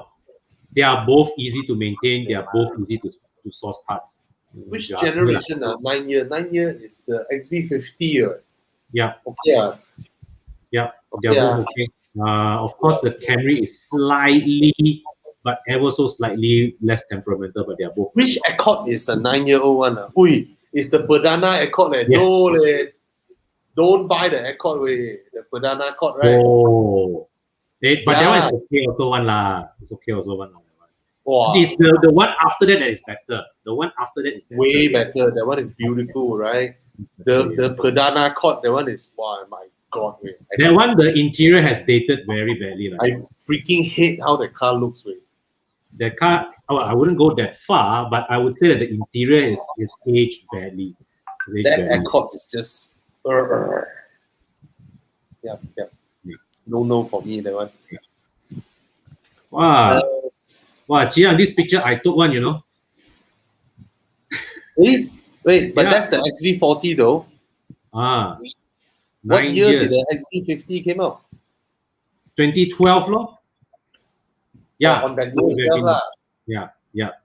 Actually, this is a better Camry than the XV50 actually. Better looking, Yeah. right? It is. I never liked the Camry how it looks until the more recent ones. I always find the Camry more sleepy. The Accord is always sportier. Well, that has always been the way they position themselves as well. Correct. Like sleepy. One's uncle car, one is like, oh, it's more sporty, Get What the else? Euro 5. Get the Accord Euro, the Euro Type R, is it? Oh, that one different league. Really, that Oh. one. Hey guys, any thoughts on the 2016 Peugeot 308 T9? I'm kind of attracted to the quirky designs and loads of features. Thanks in advance from Grayson Gray. Bye. Bye. I don't hear much No, issues with no. the newer Peugeots. No, Yeah. no. Okay. Is the GT86 worth buying now with the GR86 coming? I think it still is. I think the GT86 will in the future be more loved than the GR86. So let me make this clear. The new 86 is now called GR and not GT Yes. anymore. Yes. I thought it's some Gazoo Racing edition. Well, it is Gazoo. This is a weird question. Brand new. Huh? What is Wow. this? What is Megane This RS one, 300? that's the Oh, 1.8, the current 1.8 Megane. Oh, Mm. versus a Cayenne. Okay, okay. Your Megane will hold value far better than your Cayenne. That's the Yeah. only thing I can say. Yeah. And Anna, are you going to say, but it's a Porsche? I'm being quiet here. no, I mean- tell you, Tana, right, bro? Tana is like, wow, Porsche, Cayenne, 3.6. Then keep quiet. I would say if you want to get the Double Cayenne 3.6, buy a Audi Q7. And I think it's a better buy. I mean, yeah. I mean, why do you want to buy a Cayenne and then look at a Megane? I think it's like two different kind of cars. I think you are undecided, Pute. I think Pute, you should go and dig deep to see what is it you want to get.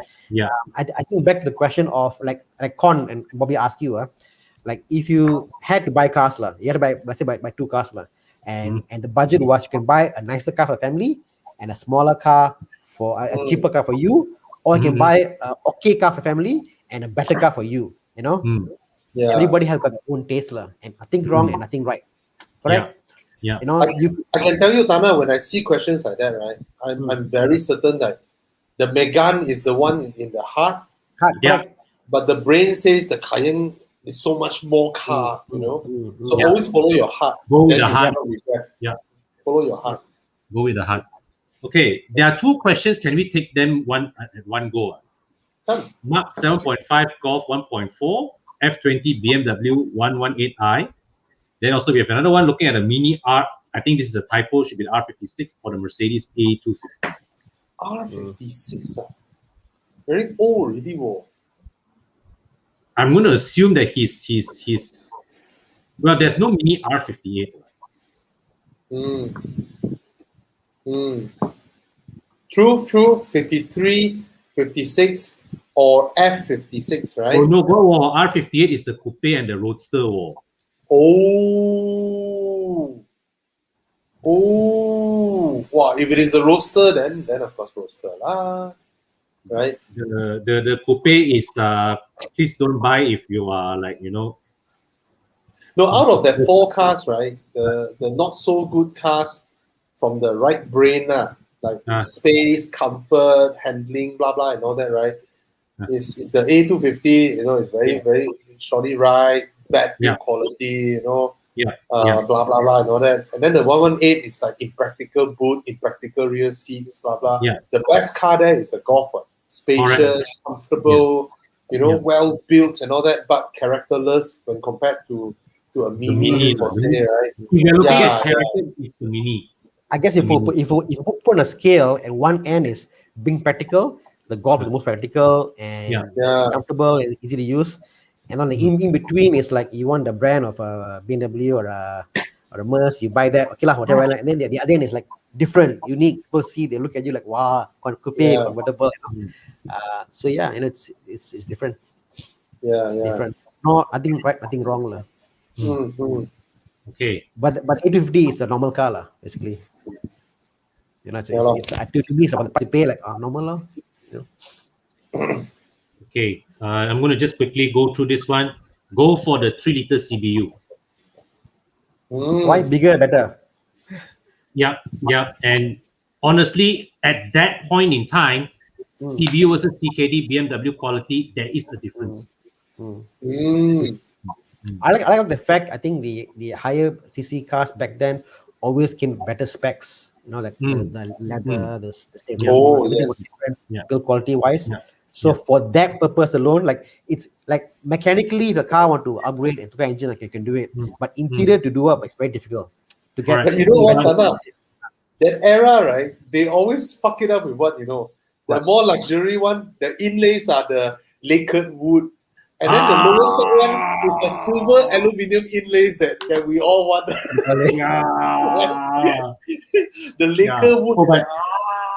But Jasmine, if you are shopping if your CBU is a UK spec, then shop with care, because the UK spec ones have direct injection. So if the previous owner didn't know how to care for it properly, then that engine is a disaster in the future. Yeah, speaking of which, I wanted to get my car, you know, the valve, the carbon. Do it. What's your take on that? You know, you got walnut busting, you got chemical, you got vapor, got so many types of doing, you know. Nothing is cleaner than walnut blasting, right? To be honest. I don't have the expertise to say for sure, except that it should be done like if your car is direct injection. I did with the old school way, actually taking out intake and they soak it and they clean it with the Dremel and clean it like no. So I find that A6? Yeah, A6, I did my A6 like no. They did that. I find that it's more thorough, but that's like a top overhaul already, right? Yeah, but the pricing is about the same, you know, about the same, you know. That's what I'm saying. Depending where you go to, the about the same. So it's like one takes half a day to do it, one takes 30 minutes. You know. So obviously, pricing point of view, they got machinery, they can make money because it's half an hour, they finish it off, right? No, but go to a good place to do walnut busting, because I've heard that depending how you do it, and some stuck debris and stuff like that. So you go to a good shop, fine, pay the money, don't cheap out to do walnut busting. Go to a good shop and do it. Yeah.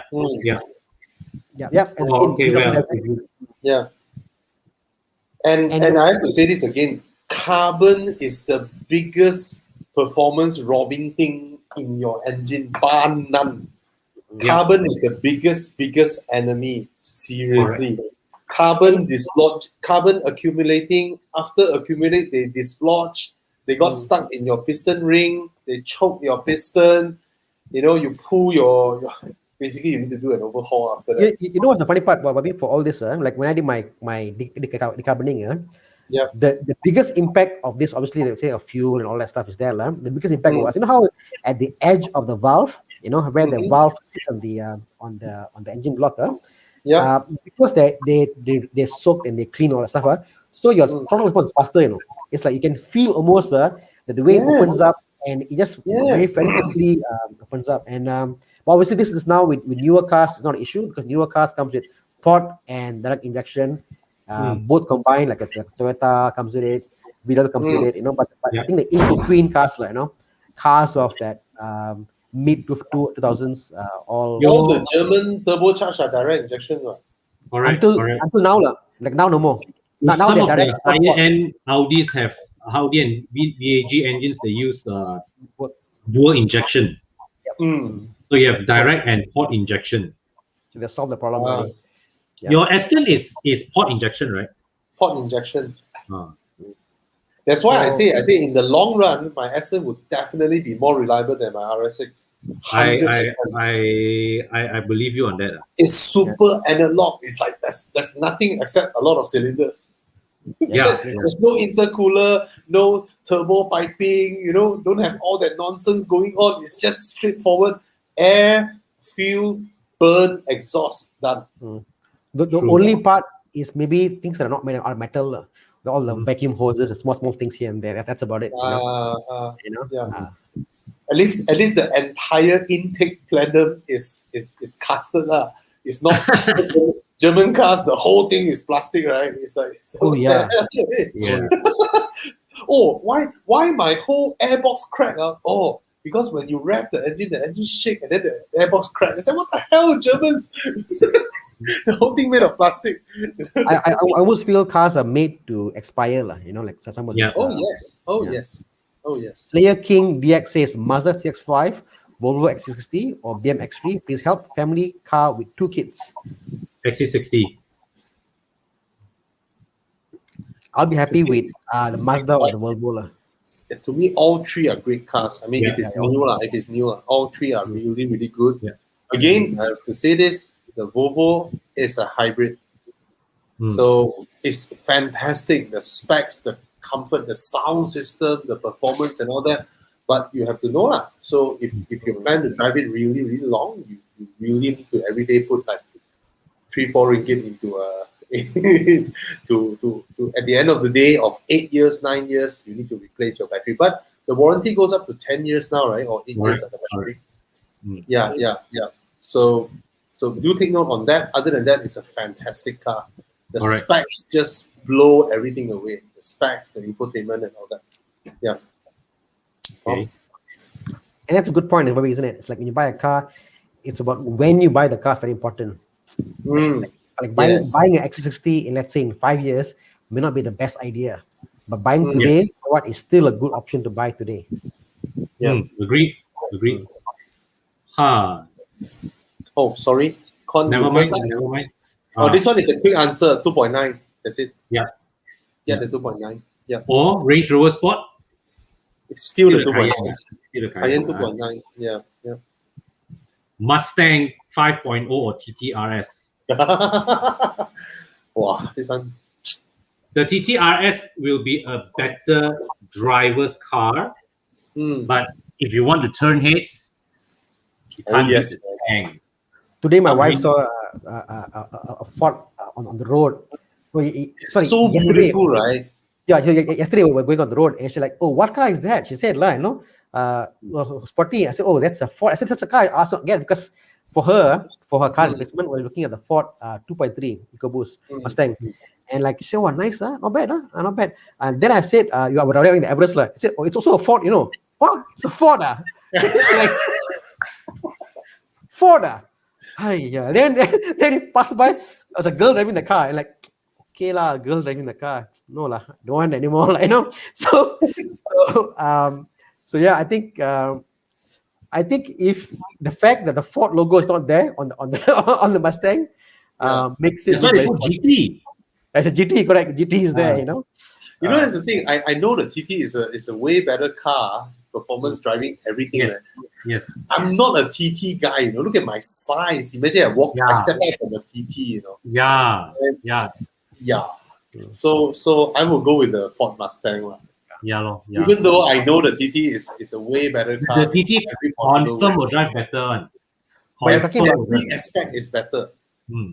But I guess the comparison is a bit wrong, isn't it? Because I would compare the 2.3 EcoBoost with the TTRS. The 2.3. But he mentioned the same price, man.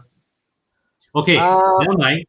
If it's 5-liter V8, I think we have a consensus. We will pick the Mustang, right? If you can afford Rotex, if you can afford all that, you know what? Yeah. So okay, hypothetically, 2.3 EcoBoost. I mean, it's funny because my friend and I, so Mark wanted to get the TTRS.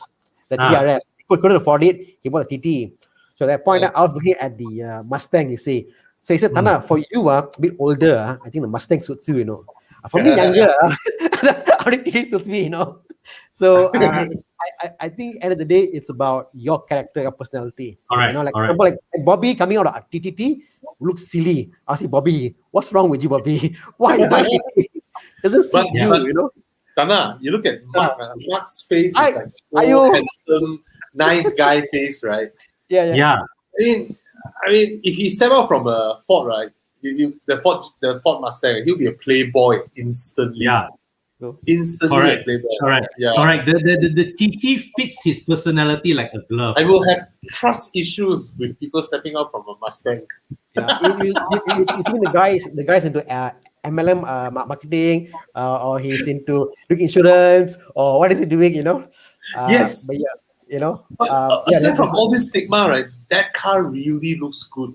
It's Correct. a damn good looking car. And honestly, right, even if it's the EcoBoost, so what? Yeah. No, the Right? EcoBoost is fine. Just It's nice. detach because It's nice. No, forget about the badging. I think it's fine. As is Mm. EcoBoost, the power is there. Can be tuned. Tuning protections are very good. Yeah, man. It's a fantastic car. Yeah. It's up to you, Okay, lah. come. It looks wise, lah. Yeah. It's very personal, lah. Okay, Yeah. so for first time luxury car upgrade, Discovery 4 or X5, I would say the X5 is a much safer choice. In Malaysia, Because at you're least. looking at 35i. Yeah. Mm. Yeah, by all means. But the LR4, okay, that's the one with the leather frame body, right? Mm. Yeah, it has ridiculous, rubbish cornering ability. Yeah. But I remember when I test drive that car, I was like full throttle over every speed bump. That car, Yeah, that's true. That's true. Magic carpet over everything. It feels so indestructible. Yes. But at the end of the day, it's a car that is sort of like the overkill. Yeah. Too big, Well, too today much a lot of people asking us to about. use daily. Sorry? Today I've is got- a lot of people ask about X5 today. Mm. The X5 getting a lot of love today. I've got a scary thought about buying a Discovery, because when I look at buying the SUVs, Discovery was also an option, like people say, "Wow, Discovery, are you sure?" Parts and all that, So I think Discovery, if you're buying newer, you can get under warranty, extended, it's fine, because Discovery parts, not from Land Rover itself, is not so easy to get. Yeah. Something to think about. If you can buy the newest as possible, you're fine. That's the only Discovery. But other than that, Discovery is like so gorgeous, lah. Bobby, to me, the Discovery is beautiful, lah. Yeah. Beautiful, right? So nice. Damn, this is really like. But by the way, that's the old X5, and that's Correct, the LR3, not the LR4. Yeah. This is the E60 based X5. Yeah. LR3 and 4 looks the same anyway. Yeah. Okay, come. What else? Hey, tonight we're supposed to show some ads, one, right? Yes. Come, Chia, let's find some ads to share with our audience while we pick questions. Okay. Lifestyle features like sunroof should be made optional in Malaysia. A little disappointing that CX5 ditched it in this generation. Okay, sunroof, yeah or no? Yes or no? What for you? For me, it's I'm not always bothered. yes. I'm not always bothered. yes. Yeah. It adds to the whole luxury feeling.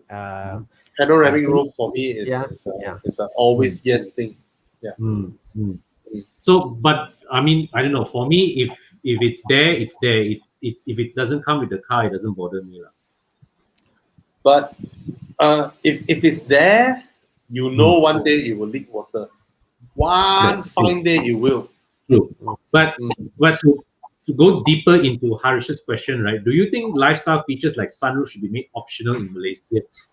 The problem with is that Malaysia's market volume is not that big enough to justify having too many different option packages for the car. Not only just the market volume.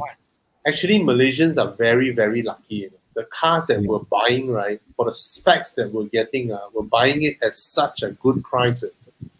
Yeah. Our car prices largely hasn't changed over the past 10 years. Correct. Whereas our ringgit has dropped by over 30%. Correct. And our car prices just never went up.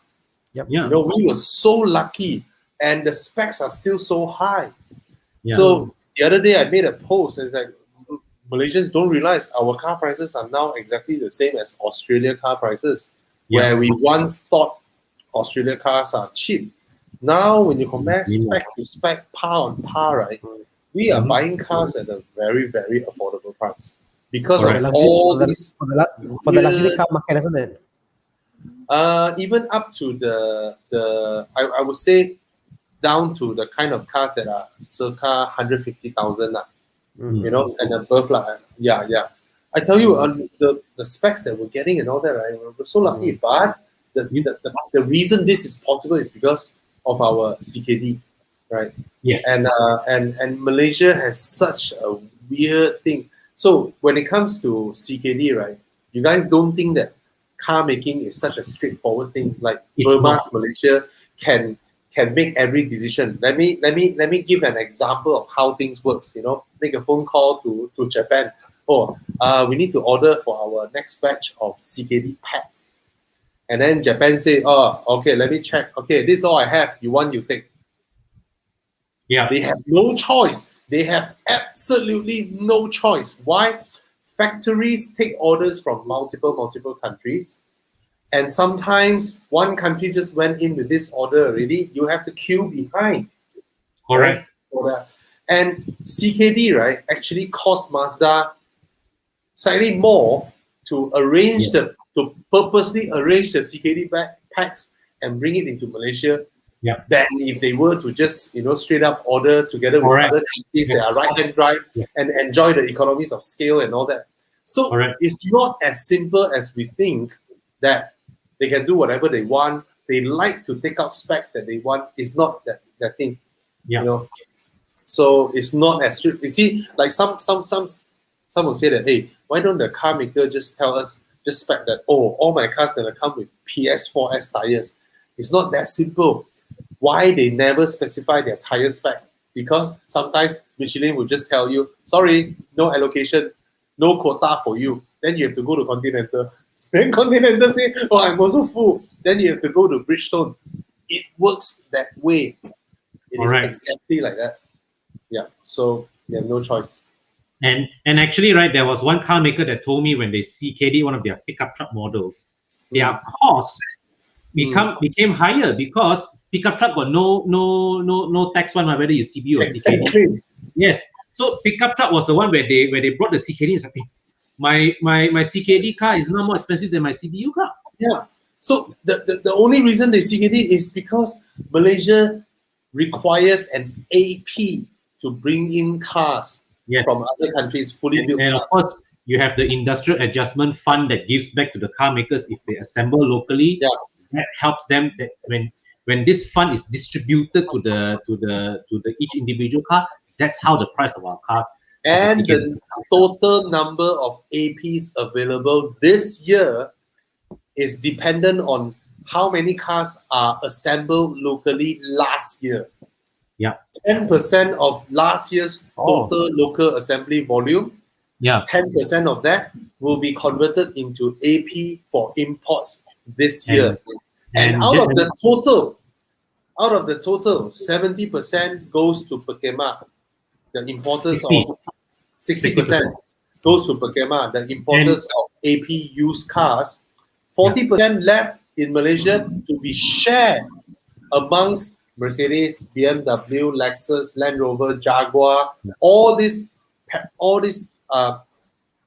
official car makers that invested in Malaysia, set up facilities and all that. They have to share that 40%.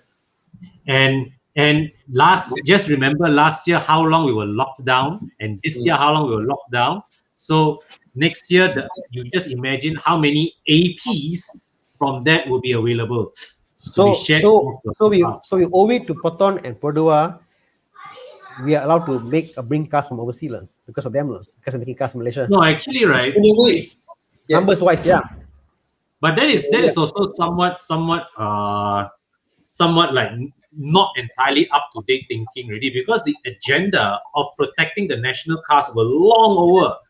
After you know, I think for the last 10-15 years, it's simply because the government have gotten used to the revenue that they get from the car taxation and all that, right? Yeah. They just can't do without it. Yeah. Yeah. Cannot run. Anyways, speaking of APs, right?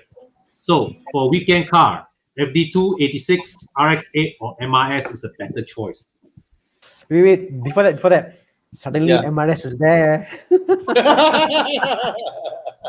See, I told you. I know you guys were talking about it yesterday. Yeah. Suddenly MRS is now in their radar. I think. But in this, Bobby, MRS is 65K. I don't so like in how this Yeah. Pardon? in this pool of cars, the Mm. RX-8 seems to be the best value, isn't it? Yeah, it's about 40, Yes, 50, of 50K course. RX8 lah. The 86 would be the safest bet, I am guessing. You know what? To The me- RX8 is the fastest, is the best sounding one, Yeah. has Yeah. 4 seats, cheapest to buy. To me, a category of a weekend car is a car that you can two ways. Like one, you can drive the car to the point that you're like careful and you're like, wow, so nice to drive. Other ways, you can whack it and trash it, and you're like, I don't care about it, So if your weekend car concept this looks like what trashing cars, RX8 can trash lah. No worries, ma. Worst case Yeah. scenario, new 30K. engine. What? No, new engine. I think is about what 5K all in finish. So what? Fuck, man. I need an RX8. Right. Okay, let's take a slightly more philosophical question. But Power. before that, Tana, don't buy the MRS. You already have a German MRS. No, I won't. I was saying the MRS looks like a Boxster lah. So Okay, so Alan Tang here quickly corrected himself. He actually refers to the 2018 E-Class Cabriolet. 2016 M4 for the performance or E-Class Cabrio for the Gaia. It's really a matter of philosophy, isn't it?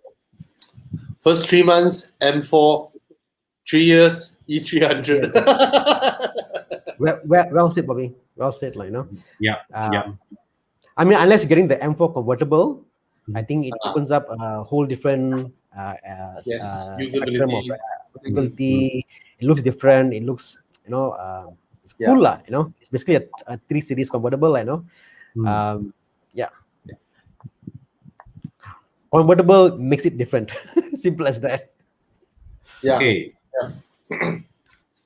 All right. So this is a bit more of a general question applicable to whatever used car that you are buying. How do you tell the dealer that you would like to take the car for an inspection in a workshop? Been to some and they do not allow third-party inspection.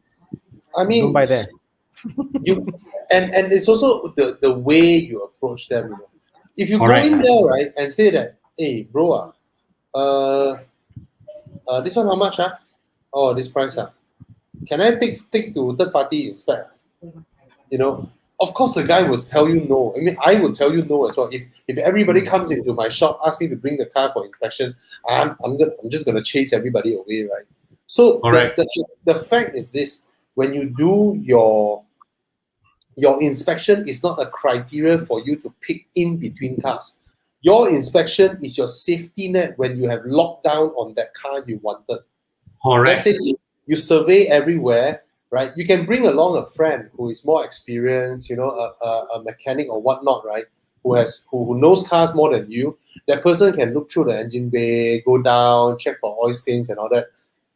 Can help you do all that thing, right? And then you compare specs, compare color, compare price, compare everything. After you've done, it's like, okay, I think this one is the best. Let's go for this one. Then you nego the price and all that, and ask about the loan and all that. And then you confirm want to buy this car.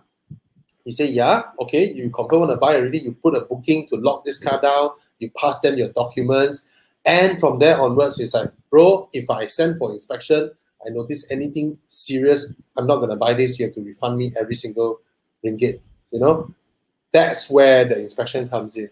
Correct. It's unfair to go to every dealer and expect you want to send the car for inspection. They have to bring the car out for you. No. And that is also the reason why initially we want to do Evo Club Pit Crew, right, this year. So we can push it to next year. We want to see if it's possible to have more of these people around, well trained by our vendors and all that, and can be of use when you guys buy cars. PPI should be a deal breaker, not a decision maker. Yes, exactly. And normally like when you go for PPI, sorry, Con, like when Mark bought his TTS from a reputable recon car in Jalan Ampang. It's quite a big place, like, no? And he bought it after everything, he paid deposit, everything, went for PPI, and then he went to, actually with GMR, he went to our warranty, like, no? And then they said, oh, you know what, got this thing here, this thing there, whatever. They say, hey, bro, this one got issue there. No problem, I fix for you. So they fixed it. They did some cooling wire, cooling pipes and all that. They gave me the bill. So they helped to, so they incur the cost. They incur the cost to make it up to spec, so that he can buy the car. So, so it's just a good way of at the end of the day, right? At the end of the day, we have to remember two things. One, the people at the dealership, they are humans too, and they are doing a business. Correct. So the thing is that, right, they also want to they also want to safeguard themselves from not wasting their time. So unless they ascertain that you are a serious buyer, okay, why would they want to chance on taking their car out of their yard, right? And somebody has to go with their car, all right? So that would deny that person and that car a possible sale by the next person who walk in. Right? So if let's say, like, if you reach a stage where you put a booking down, you put a booking down already, at least it shows that you are sincere, you're not wasting the dealer's time, then the dealer will be way more willing to take the car for an inspection. But one thing I'm happy, Con. You look at now, Muda, they will always have that, inspected, you know? Correct. And then car list also, this one inspected, got extended warranty and all that, right? When I saw all this, right, remember how all this started? It started from Evo, 2018. Correct. The time when we were the ones who are out there, you know, telling people about buying used cars, what you should do, don't be afraid. You know, our extended warranty, our service network, and all that. And it's not something that we put out there for you guys to take and you know, and go and catch out the sellers and all that. It is something that we put there so that buyer and seller can establish a grounds of mutual trust with each other. I mean, more often than not, the cars you inspect will come out fine. Few issues here and there. Normally, the seller will rectify, like, you know. Funny story for now about my Everest, I was in the group, the 4x4 group. The buyer was in the group. Sorry, the seller was in the same group. The used car fella was also in the same group. I was in the group. I asked my friend who was in the group to buy the car. He said, hey, this car is in the lot of this fella, sold by this fella. so and then the mechanic was also the group. So end up that I said, you all do a check lah. So they send they send to the mechanic. I said, you do a check and give me what car, what's wrong with the car. He said lah. So they took the car, they inspected, they checked, all is repaired, done. Here, sell the car to you. You know, so so I think the network is very important. Trust. Most people are not out there for short game lah. No, they have a shop there. They've been there 20 years, 10 years. They want to be there for a longer period of time. Like, you know? So no one is out to kill you. They just don't know lah. You know? And people must remember one thing. People who it's not dishonest to charge a high price. If you ask me, people have the seller has the right to charge the value that they are worth. For me, this one is an easy answer. I'll go with the coupe. I'll go with the E-coupe. E-coupe, no question. More luxurious inside. More power also. Right, 250 versus 200. Big Mercedes 2 doors always have values. They always hold their value really well. Right. Okay. Another Mustang question. Wow. Sorry, I'll go with the GTR.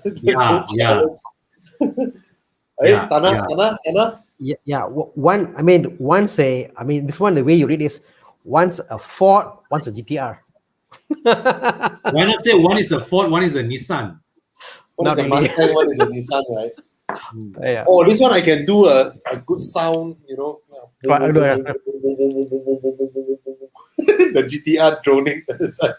So unique, man, the way it sounds. The GTR it is the only car I can confidently recognize, like 5 streets away revving, right? I can tell that's a GTR. This is the only car that I'm super confident You know, it's so distinctive the way it sounds. Would you Yep. still choose the GTR if we are talking about the Mustang V8? Yes, of course. For me, yes. For I me, think the definitely. Mustang. I think Mustang is a bit diluted because it's it's a car that you go for the looks. That's about it. It's not a car you go for cornering. It's not a car you buy because you want to say, okay, come, I race you, in my Mustang. No, it's not. Mustang is the car you go straight, V8, you sound, you rev. That's it. The GTR can do a lot more. Tana, to me, right, the Mustang is like a guy who is so well built, muscle, all his like maybe 5'10", wow, that's a Mustang. And then very muscular like that. Go into the gym. Next to him is a 6'5" one, also with muscle, and that's the GTR. Yes, you're manly, but he's also manly and bigger than you. It's like that's the GTR. Okay, let's congratulate Chik Yung Wong for taking our advice to buy an 86 over the Civic Turbo in the last. Whoa! Congrats! Yeah. Good stuff. Good stuff. 86. Nice to hear that. Then you take note on how the Civic's value slowly go down while your 86 sort of stays there. Correct.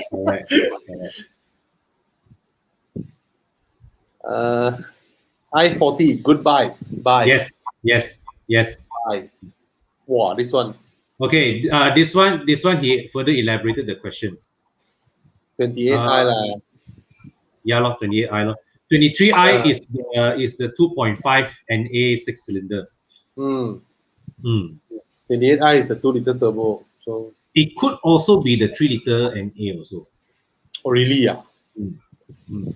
That was because that was the time, the overlap, the transition. Yeah. So if it is a 2-liter turbo, get the 2-liter turbo lah. Yeah. Megane RS subscription plan. Got me? Got. I think it's a swap, isn't it? It's like you get one car and then you can get how many days of RS? No. They got a Megane RS subscription plan. Wow. Wow. Must be like 4K a month, is it? I'm just guessing. Crazy amount. If it's 4K, then it doesn't. That's the thing with Malaysia subscription plans. You pay a lot more monthly than if you were to buy the car.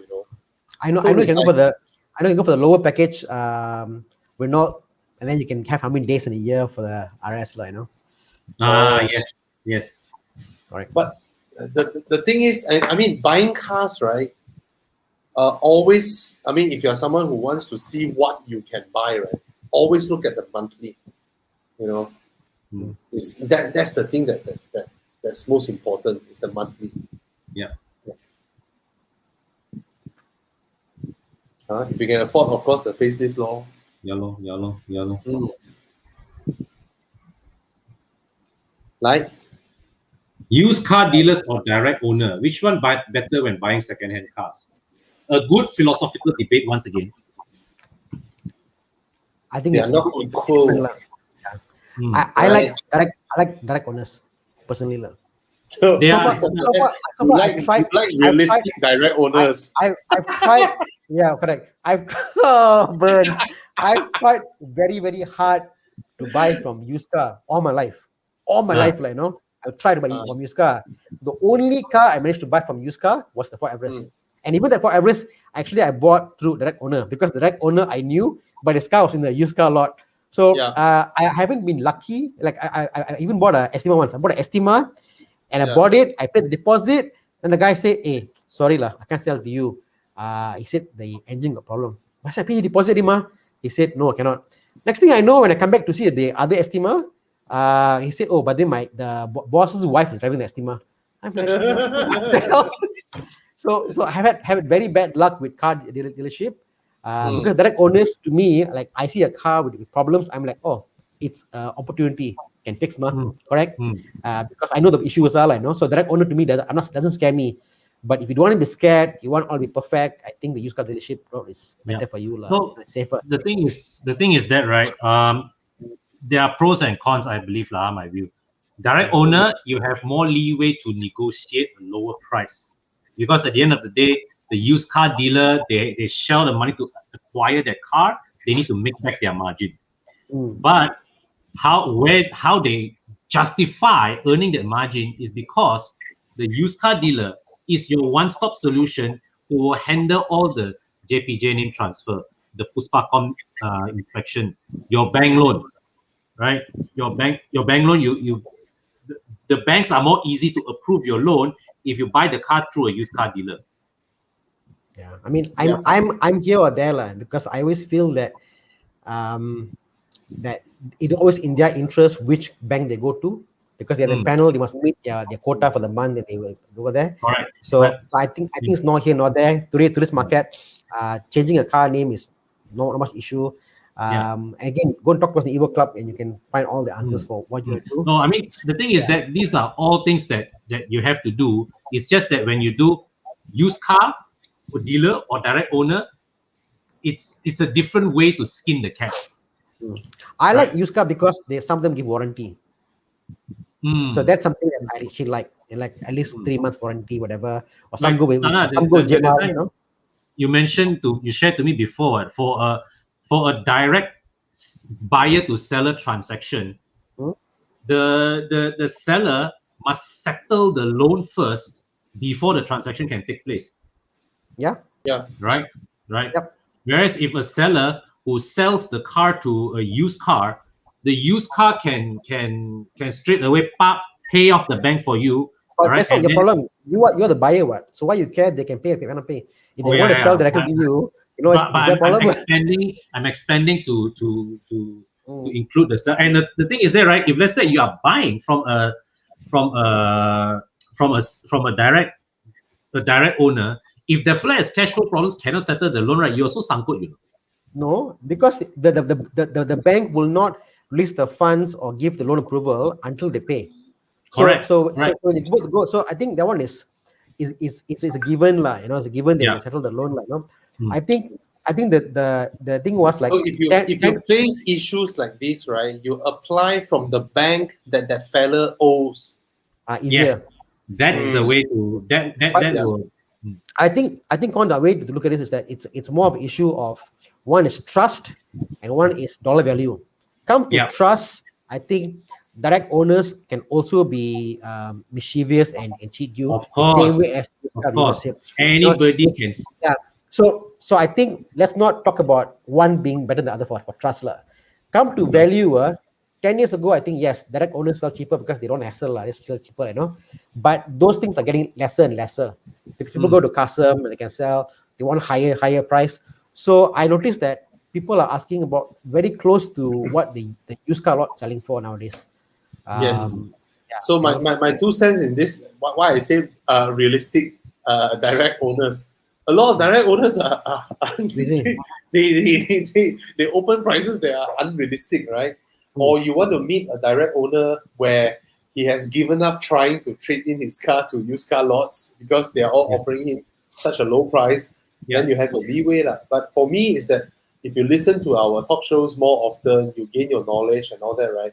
You are no longer afraid of whether the used car dealer is honest or dishonest. Correct. Buying a used car, it's not like buying a new car. It's not like the same car, you will find it everywhere else. Correct. You saw the car that you want, regardless how nonsense that dealer is, right? You know where you stand. You have your knowledge. You bring the relevant people around you, right? To you is that I want your car.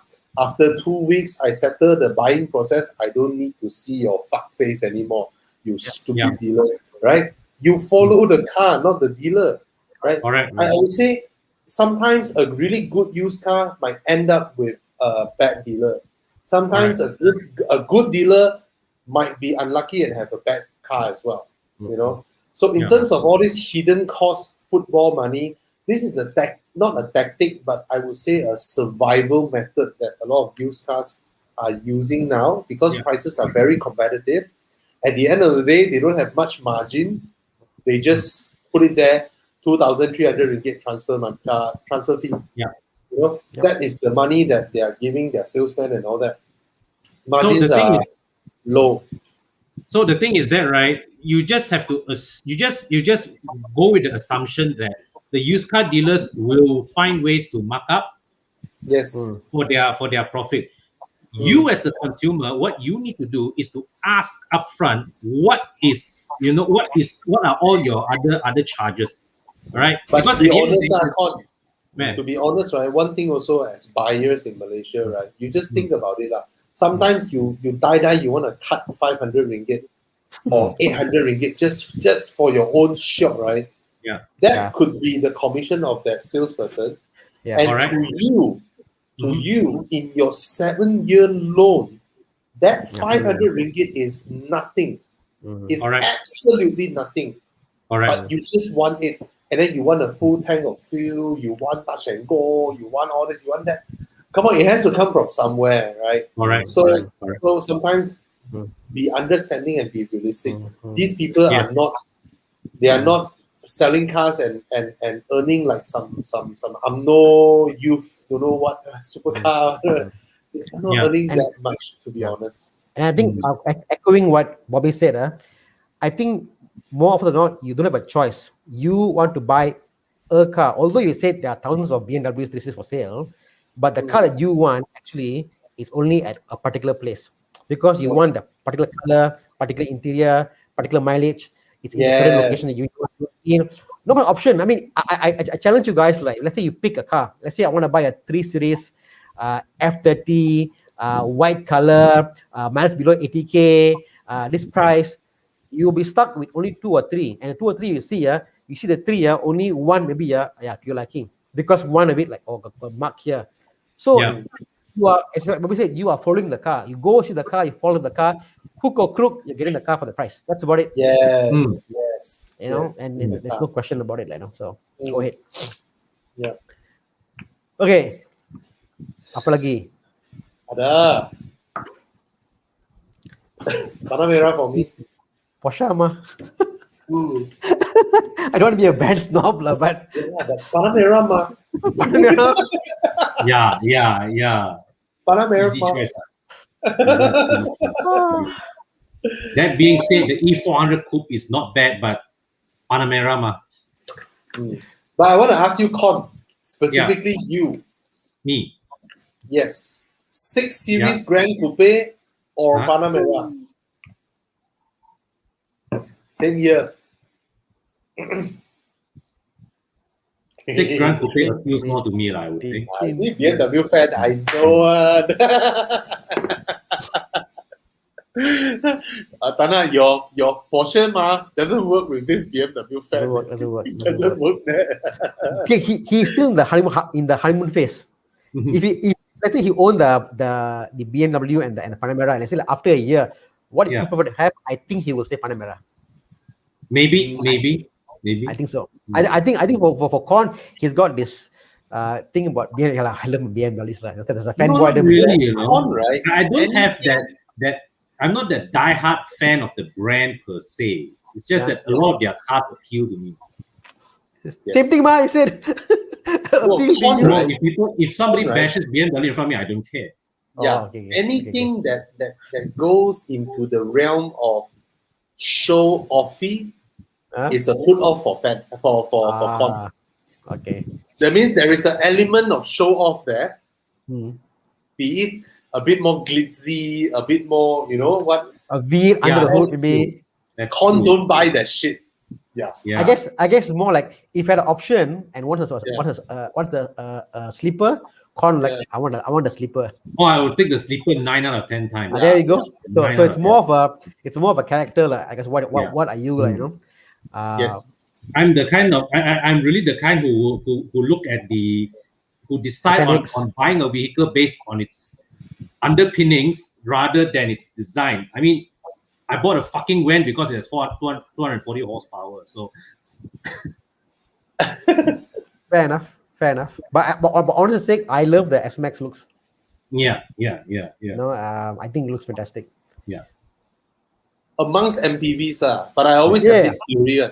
I always have this theory. MPV buyers, Mhm. someday in the future, they will regret.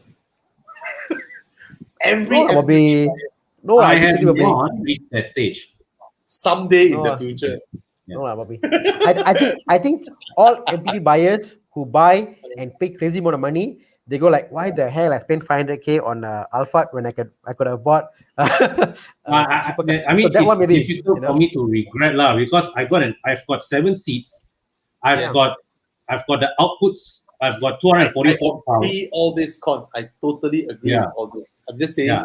someday it may be longer. no. Hmm. No, Someday. no, I disagree. I love my MPV. I love my MPV. Okay, Alpha MPV. and Bellfire is a different thing. Alpha and Bellfire, I don't regard them as MPV anymore. Okay. They are like a essential family luxurious appliance. It's a badge. Bobby, see my table here, I got a smaller Porsche Boxster. Ah, 2.5 hour already. What the hell? yeah. Yo. Bye-bye. Bye-bye. So bad. Wow, this is a question from our childhood, man. Evo 6 or STI S203. Evo 6. Yeah, I grew up as an Evo 6 Lancer Evo fanboy, but I have come to respect Subaru a lot. Not the 8th generation looks. Yeah.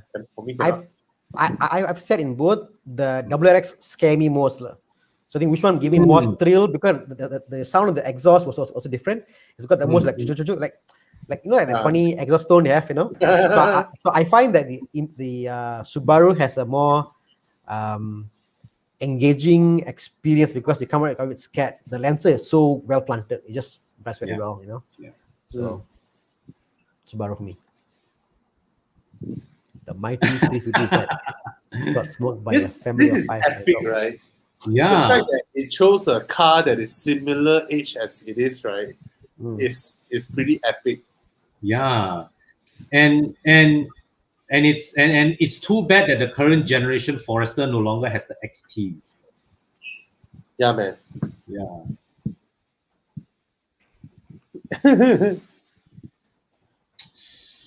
Oh, that engine!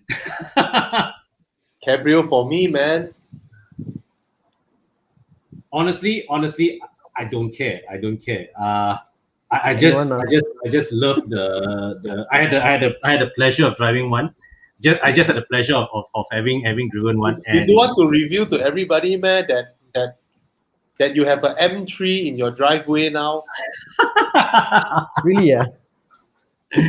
Yeah. A good friend very kindly lent me his M3 Cabrio. Wow. For a night. Yeah, and that good friend is now so free at asking a question about his M3 that is no longer How's the in car? his house. Is the car safe? Huh? It's parked inside my porch. Yeah. Roof up. And why are you doing live? You should be out there driving. Exactly. No, ma, this is a commitment, ma, to our audience. When you need to return the car to Ivan? Tomorrow. Tomorrow. Then we faster end the show so you can go drive. Today I asked Con, is the take one still there to pick up or not? Should I say, if you want to come and drive the M3, right? I was in PJ today afternoon. Okay, there are 2 questions here that I just want to quickly run. Okay, thoughts on the new Persona and Iris? Much improved from the earlier ones. Okay, we are going to get a chance to review these cars soon, so stay tuned for our reviews to come soon. But Jeffrey Sim. Uyo. Antua. The 997 is to many the sweet spot of the 911, lineage. But would you 997 or would you 991? Bobby, assuming that load is not even in the picture, lah. Let's assume load is not. Hydraulic steering versus electronic steering, correct, Bobby? But Porsche has very good electric steering, so it's not even a factor. This person don't need load. That's the thing. He doesn't need load. Yeah. Okay, So, let's answer Jeffrey this way. As a person, who has owned a GD3 RS, right? You already own the 991 GD3 RS, and now you want 991.2 Turbo S, right? And I think 997.2 Turbo not really for you lah, huh? And 991, I don't know, man. Tana? I can afford the 997. Tana, let's say Tana, you can also take loan for a 991. Actually, right. I can take a loan. I can afford a loan for 991. I can Yes. afford to buy cash for 997 lah. yeah. So you can afford both, but which one would you pick? Actually, lately I've been looking at the 991. I'm looking at the price. If I can get loan, I like actually can buy. Actually it's quite modern. The size of it lah. I think I need to just remember again driving it. The size of it, whether I think it's too big or too small for the drive. Anybody who's talking about a Porsche, they say like new Porsches are getting bigger and bigger and bigger. The feeling is lost. If I had to pick 911. I want to get a 997 C2S, and because I want to feel scary driving the car, So I guess different people different requirement. I find the newer Porsches it's very good. And the fact is good. I feel like I may not be able to experience what it felt like when I couldn't afford the car. Scare you. Yeah. Like I see, I could always buy a 991 in the future, no problem. But I'm afraid if I don't buy 997 now, when I want to buy it, then it'll be too old already to buy. So, but now I feel it like okay, I missed it, but not too bad. Like I can still drive the car and feel how it's like. So. Okay, congrats on your purchase, Tana. Looking forward to see the car. I have an answer for Jeffrey. The car that he should get, Chiang will be putting the picture out now. Oh. Good. Come. Chiang, fast. Chiang there. Fast. Chiang is like frantically, you know those movie scenes where the guy is hacking a computer. Hey, gambar mana ni? Okay, it's coming. Coming. Jeffrey, it's the car you should buy. It's there. I can see it. Oh! Why? Because you already have a 458 Speciale. You want another turbo for what? Your turbo must open the top one, ma. Wow, then you get a 911 turbo and then with a cabrio. And this red roof. Oh. Ooh. Oh, the Targa lah. The Targa is just so damn beautiful, right? Yes. 991 Targa, but Targa got no turbo. So if you want a 911 turbo, then the soft top lah.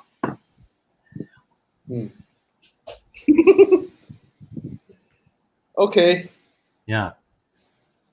Should we end the night? Okay, let's finish off these questions. Okay, come. A6 or I don't X1? feel tired. That's the thing. I don't feel tired. Shit. I think it's. Actually, neither do I.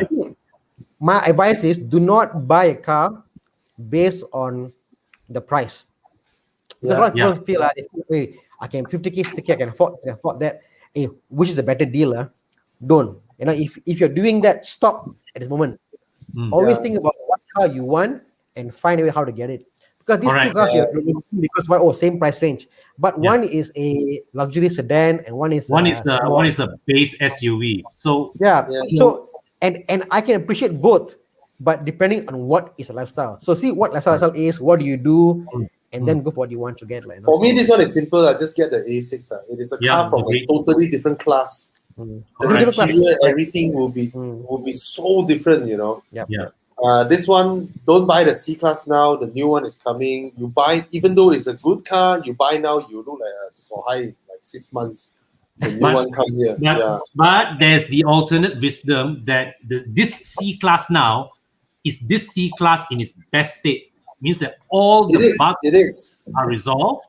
But if you really like it that much, it may be a better idea to buy it when the new one is launched. Then you can get better discounts and a better price. The thing I was a bit furious with the C-Class facelift, right? The 2017 or 18 facelift, right? They did not improve the soundproofing. That's true. It's worse than X70, X50. Yeah, yeah. The G20 on the other hand is very, very quiet. Oh, big. Very, very quiet. Even though we say the 330i is like bumpy as hell, right? But it's very, very quiet. So you'll be Very shaking, but in absolute No sound. Shaking but no sound. shaking in silence. Okay. M4 or 981 Cayman?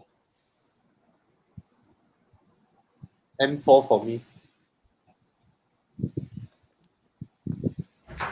Dana, is that Porsche or? Oh. No, this one is. Yeah. For me, it's the for best okay. 4 Series or Okay. the base Cayman. Okay, let me put it this way.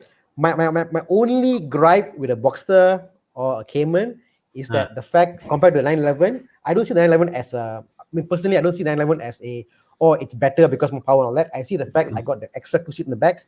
M4 got 4 seats, you know. So my kids can enjoy with me whatever to go, you know. So if you got kids to go, you know what, M4 is ready to go. 981, it's a very personal experience. It's very cozy. So I'm looking at more me, than Dana, feel. If you are not a Trekkie, if you don't go Sepang, M4 there is no reason to buy Cayman over Boxster. Zero, absolute zero reason. Correct. Okay, maybe for the boot space, other than that, I just don't see the point of having a Cayman. That's actually a good. That's actually a good point. What So Boxster and Cayman about? Because the Boxster's roof goes on top of the engine, no? No, the Boxster you don't have as big a boot space as the Cayman. But I guess the Cayman, you can actually put things behind its slides. You get there's extra space there, you know. Yes, it's very big. I tell you, bro. Last time, my friend, my good friend has a Cayman, the previous generation. So there was the year where both of us, our wives are pregnant with our first child, right? We bought our prams together. You know, our parents are first-time parents are. We buy the largest freaking pram we can find with suspension and all that shit, right? Yeah. My friend's Lexus GS cannot fit his pram, but his Cayman can. Because of the shape of the boot, right? The shape, yeah. The pram, the wheels put inside the boot, and then the whole thing lie on top of the engine. And then he can bring the pram in his Cayman, but not his GS. His Lexus GS couldn't fit. Yeah. That was hilarious. Yeah. 911 versus GTR. Porsche. 911 Porsche. slower, but 911. Yeah, 911. Not everything is about speed. I have a soft spot for GTR. Like put this way, if you were 20 years old, would you prefer a GTR or a 911? I think if you are, I get your point. No. Tana, I make it even easier for you. No need 20-year-old. 911 Carrera base spec or GTR. I mean, for me at my age where I am now, it's the 911 lah, you know. But if I was younger and I was playing video games and stuff, whatever, you know, I won't be surprised if the Carrera may even be cheaper to maintain. Of course, it'll be cheaper to maintain. Definitely cheaper to maintain. Parts-wise, yeah. 100%. Yeah. 100%. Yeah. The Porsche will be cheaper to maintain. The JDM tax is crazy lah. GTR is not cheap maintenance. You know the thing about the GTR is that, right? It's a car that because this car came out when I was in college going age. So it's a car that I read. I had the time to sit in my room, bring out car magazine and read a lot about. It was a car that I went, had wow, they did this, but it was never a car that I like. It never stirred me, you know what I mean? It never like made me want it. It is a car that I respected a lot, but it was never a car that I really aspired for. I remember playing video games, and I always the 911 is a car I pick, and I always lose because the tail will spin. So there you go. Yeah, I have a bigger soft spot for GTR than 911 actually. I don't have actually. I don't know why I could know the old I don't have a soft spot for Japanese sports cars. Not really. Yeah. For me, I GTR. I like, but conti cars any day, I like the pre-facelift GTR, the one before they ruined the interior. My Yes. God, the facelift interior like Almera like that. Hey. The key. Why the key? The key. Yeah, the key is one thing lah. Ayo, the facelifted GTR. Anyway, like what else? Wow, this one interesting. His budget is 800K. Ooh. 991 GT3 RS of I like his picture, by the way. Bosco. I'll go F12. I'll go F12. Hey, wait, got GT3 RS. Okay, for me at my age, like what Tana said, for me at my age, F12.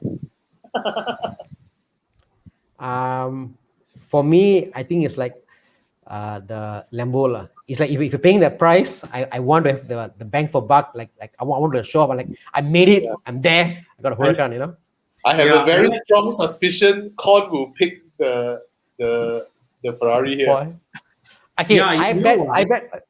Between these three, I like the 911 the 911 the most. But at 800K, right? How do you 911 next to an F12 or a Lambo? GT3 RS, man. RS, yeah. Or you just love the 599, right? You don't like the F12 at all, right? I'm okay with the F12 actually. Yeah, I think I'll go. I mean, if it's this company of cars, right? Yeah, I think the Lambo is still too shouty for me, so it's the F12. I want to shout, so I'll go for the Lambo.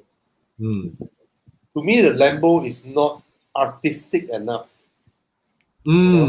It's just like I paid 800K. I want to show off. I want to show off. But among these three, that's the worst. People, that's the worst to show off. Is it? I mean, if you put this way, a non-car person looking at these three cars, and like, oh, a red Ferrari, okay, oh, a Porsche 911, wow, a Lamborghini, So, I mean, if at the price range, it's going to be a event car. Once in a while you drive, it's going to you drive like and then sorry, back, I have to pull that shit out. Maybe from Cheras, that's why you are. To a PJ person like Con, right? PJ person, different opinion, right? Okay. That's below the belt, Susana, man. Okay. PJ person, how often in a month do you see a Ferrari? How often a month do you see a Lamborghini? Very true. Rarely you see a Lamborghini out in the streets. Anywhere you are in Malaysia. Ferrari in Malaysia, anywhere you go, can see a Ferrari out in Malaysia. Honestly, I see Ferraris more often than I see S-Maxes. There you go. 800K, right? You are buying an Audi R8 with its lines straightened. Bobby's not letting this go, man. Bobby is not letting this go, man. Fair point. I have okay, it's the R8 V10 plus 600 plus. Okay, can. I'm so bad. Okay, do we play some nice ads and then? I want to hit the 3-hour mark. I think. Hey, this is the longest ever call we ever made. Yeah, man. Wait, come. What? No, you're not letting me go. Passat or Mazda 6? Passat. Yeah. To me, both are so good. Yeah, both are good. Like, hard to decide. I can't decide. Yeah. I can't decide. I want to pick this one. Modijo says, you rarely see Lambo out on the street because they're in the workshop. No, you rarely see them on the road because they cannot pass the hump. There you go. Hey, Lambos got lifters, what? Optional, optional. I think this is option. The kit out. Lambos got lifters. This one just buy A8 lah. Yeah. First, Jaguar Tamau. But the SJ is so beautiful, right? Tamau. Yeah. What do you think of the question? T5 lah? T5. Okay lah. You Good. put booking already, ma. Are Yeah. we gonna say So, it's bad? Of course, You good. didn't. You didn't. You're not making a bad buy, lah. Okay. Anyway, Yeah. Okay. guys. I think Bobby's tired. Yeah. No. It's not. It's just that I was like, 11 something already. My whole family still there. Put the kids to sleep and all that. Yeah. My wife came. My wife came. Okay, which did ad the are place we to get gonna back. play? Some great ads. Which one Yeah. are we gonna Let's play some nice tonight? ads and call it a night. We're gonna play some nice video ads, car ads that we think are really good. Yeah. All right. We play one submission from each law. Yeah. See which one you all think is great, and then comment on Horizon Facebook or in the comment section later, so other people can see. What are we playing? Funny place. Wow. Which ad? Put one that you think people haven't seen, Jiang. Hey, Jiang. It's a What PowerPoint is- slide with a video file. Let's see. What ad is this? Wow, nice. Oh. Wow, this one very philosophical. Wow. Oh, this one. Oh. Yeah, this one is one of my favorite. Hey, no sound already. Jiang, apa lu buat?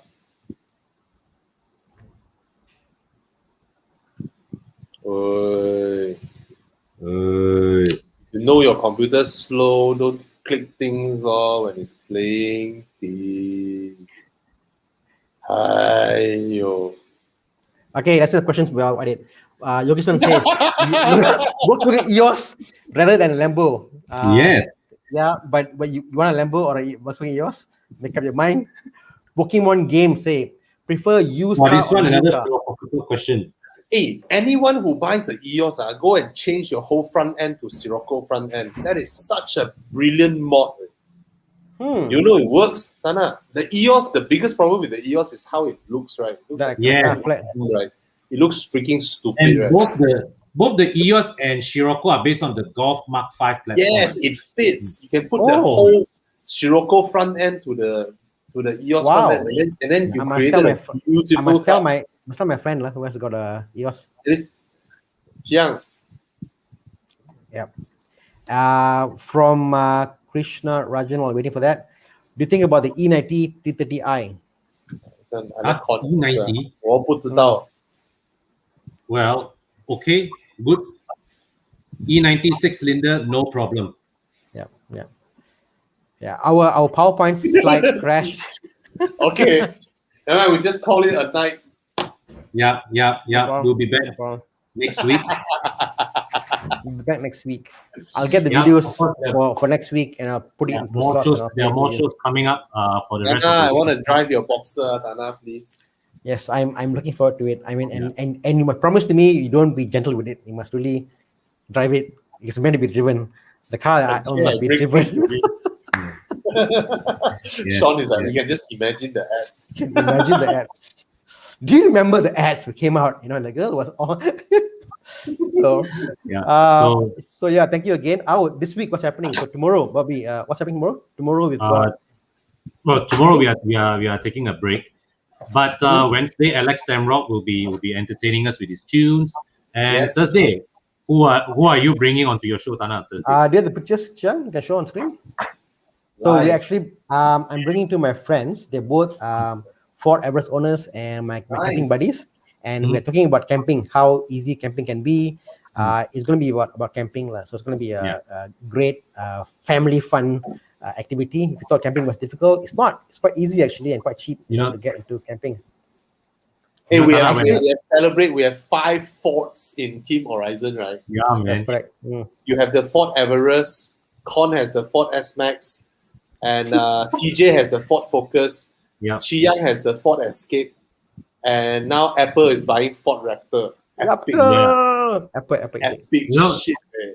You know, Tana. Regarding the Everest, right? A few years ago, when I was reviewing the Everest 3.0, right? So by the time I reviewed the car, right, my impression of the car was that it was very butch, very very manly, Manly, correct. And I almost wanted to type on the title ultimate manhood symbol.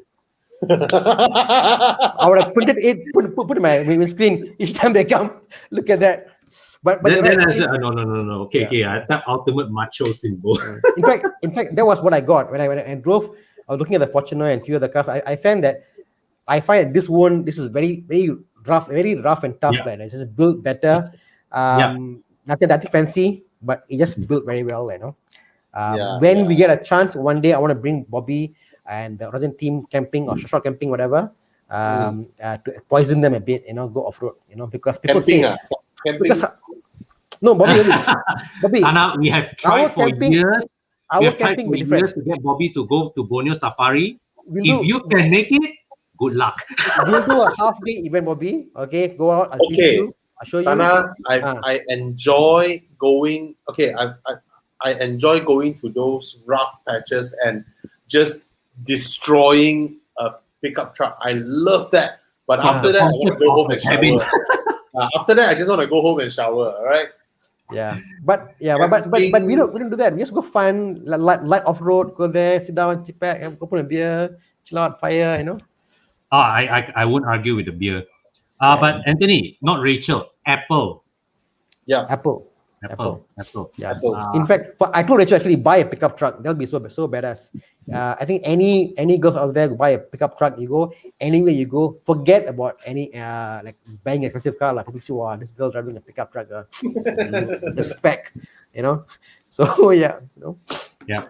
Then so guys, we're Friday, Friday, Thomas will be back with Top Gear. He hasn't confirmed with me his guests. So we'll wait for his announcement on that. And Tana, what's happening on Sunday? Sunday we are. This is for Camping Made Easy with Gary and Kwa. Gary is actually part of the VW Owners Club committee, and it was interesting how I met Bobby and how I met Kwa. So the story was Gary got poisoned by one guy to buy the Ford Everest. Edward is Diana's father, and then Diana's father I knew from Mark, but I didn't know that they were related. And then when I went to Gary, I got poisoned. I bought the Everest. After Kwa saw my video, Kwa bought the Everest. So all three of us got poisoned each other, and I bought the Everest. So it'll be interesting. Come have a look on Thursday. On Sunday, we're not sure yet what we're doing, but obviously it's going to be something about cars, something about tuning. Stay tuned. You never know. Yeah, all right. Page, Bobby, 2 hours, 32 minutes. 8 more minutes, Bobby. Can make 3 hours. Okay. No. You're staying here. I'm done. 8 minutes, your play ads. I'm done. Okay. All right, guys. Good night, everybody. Good night, everybody. Thank you all for staying with us. And we'll see you next week. Take care and stay safe, guys. Bye, Tana. Bye, God. Bye. Good night.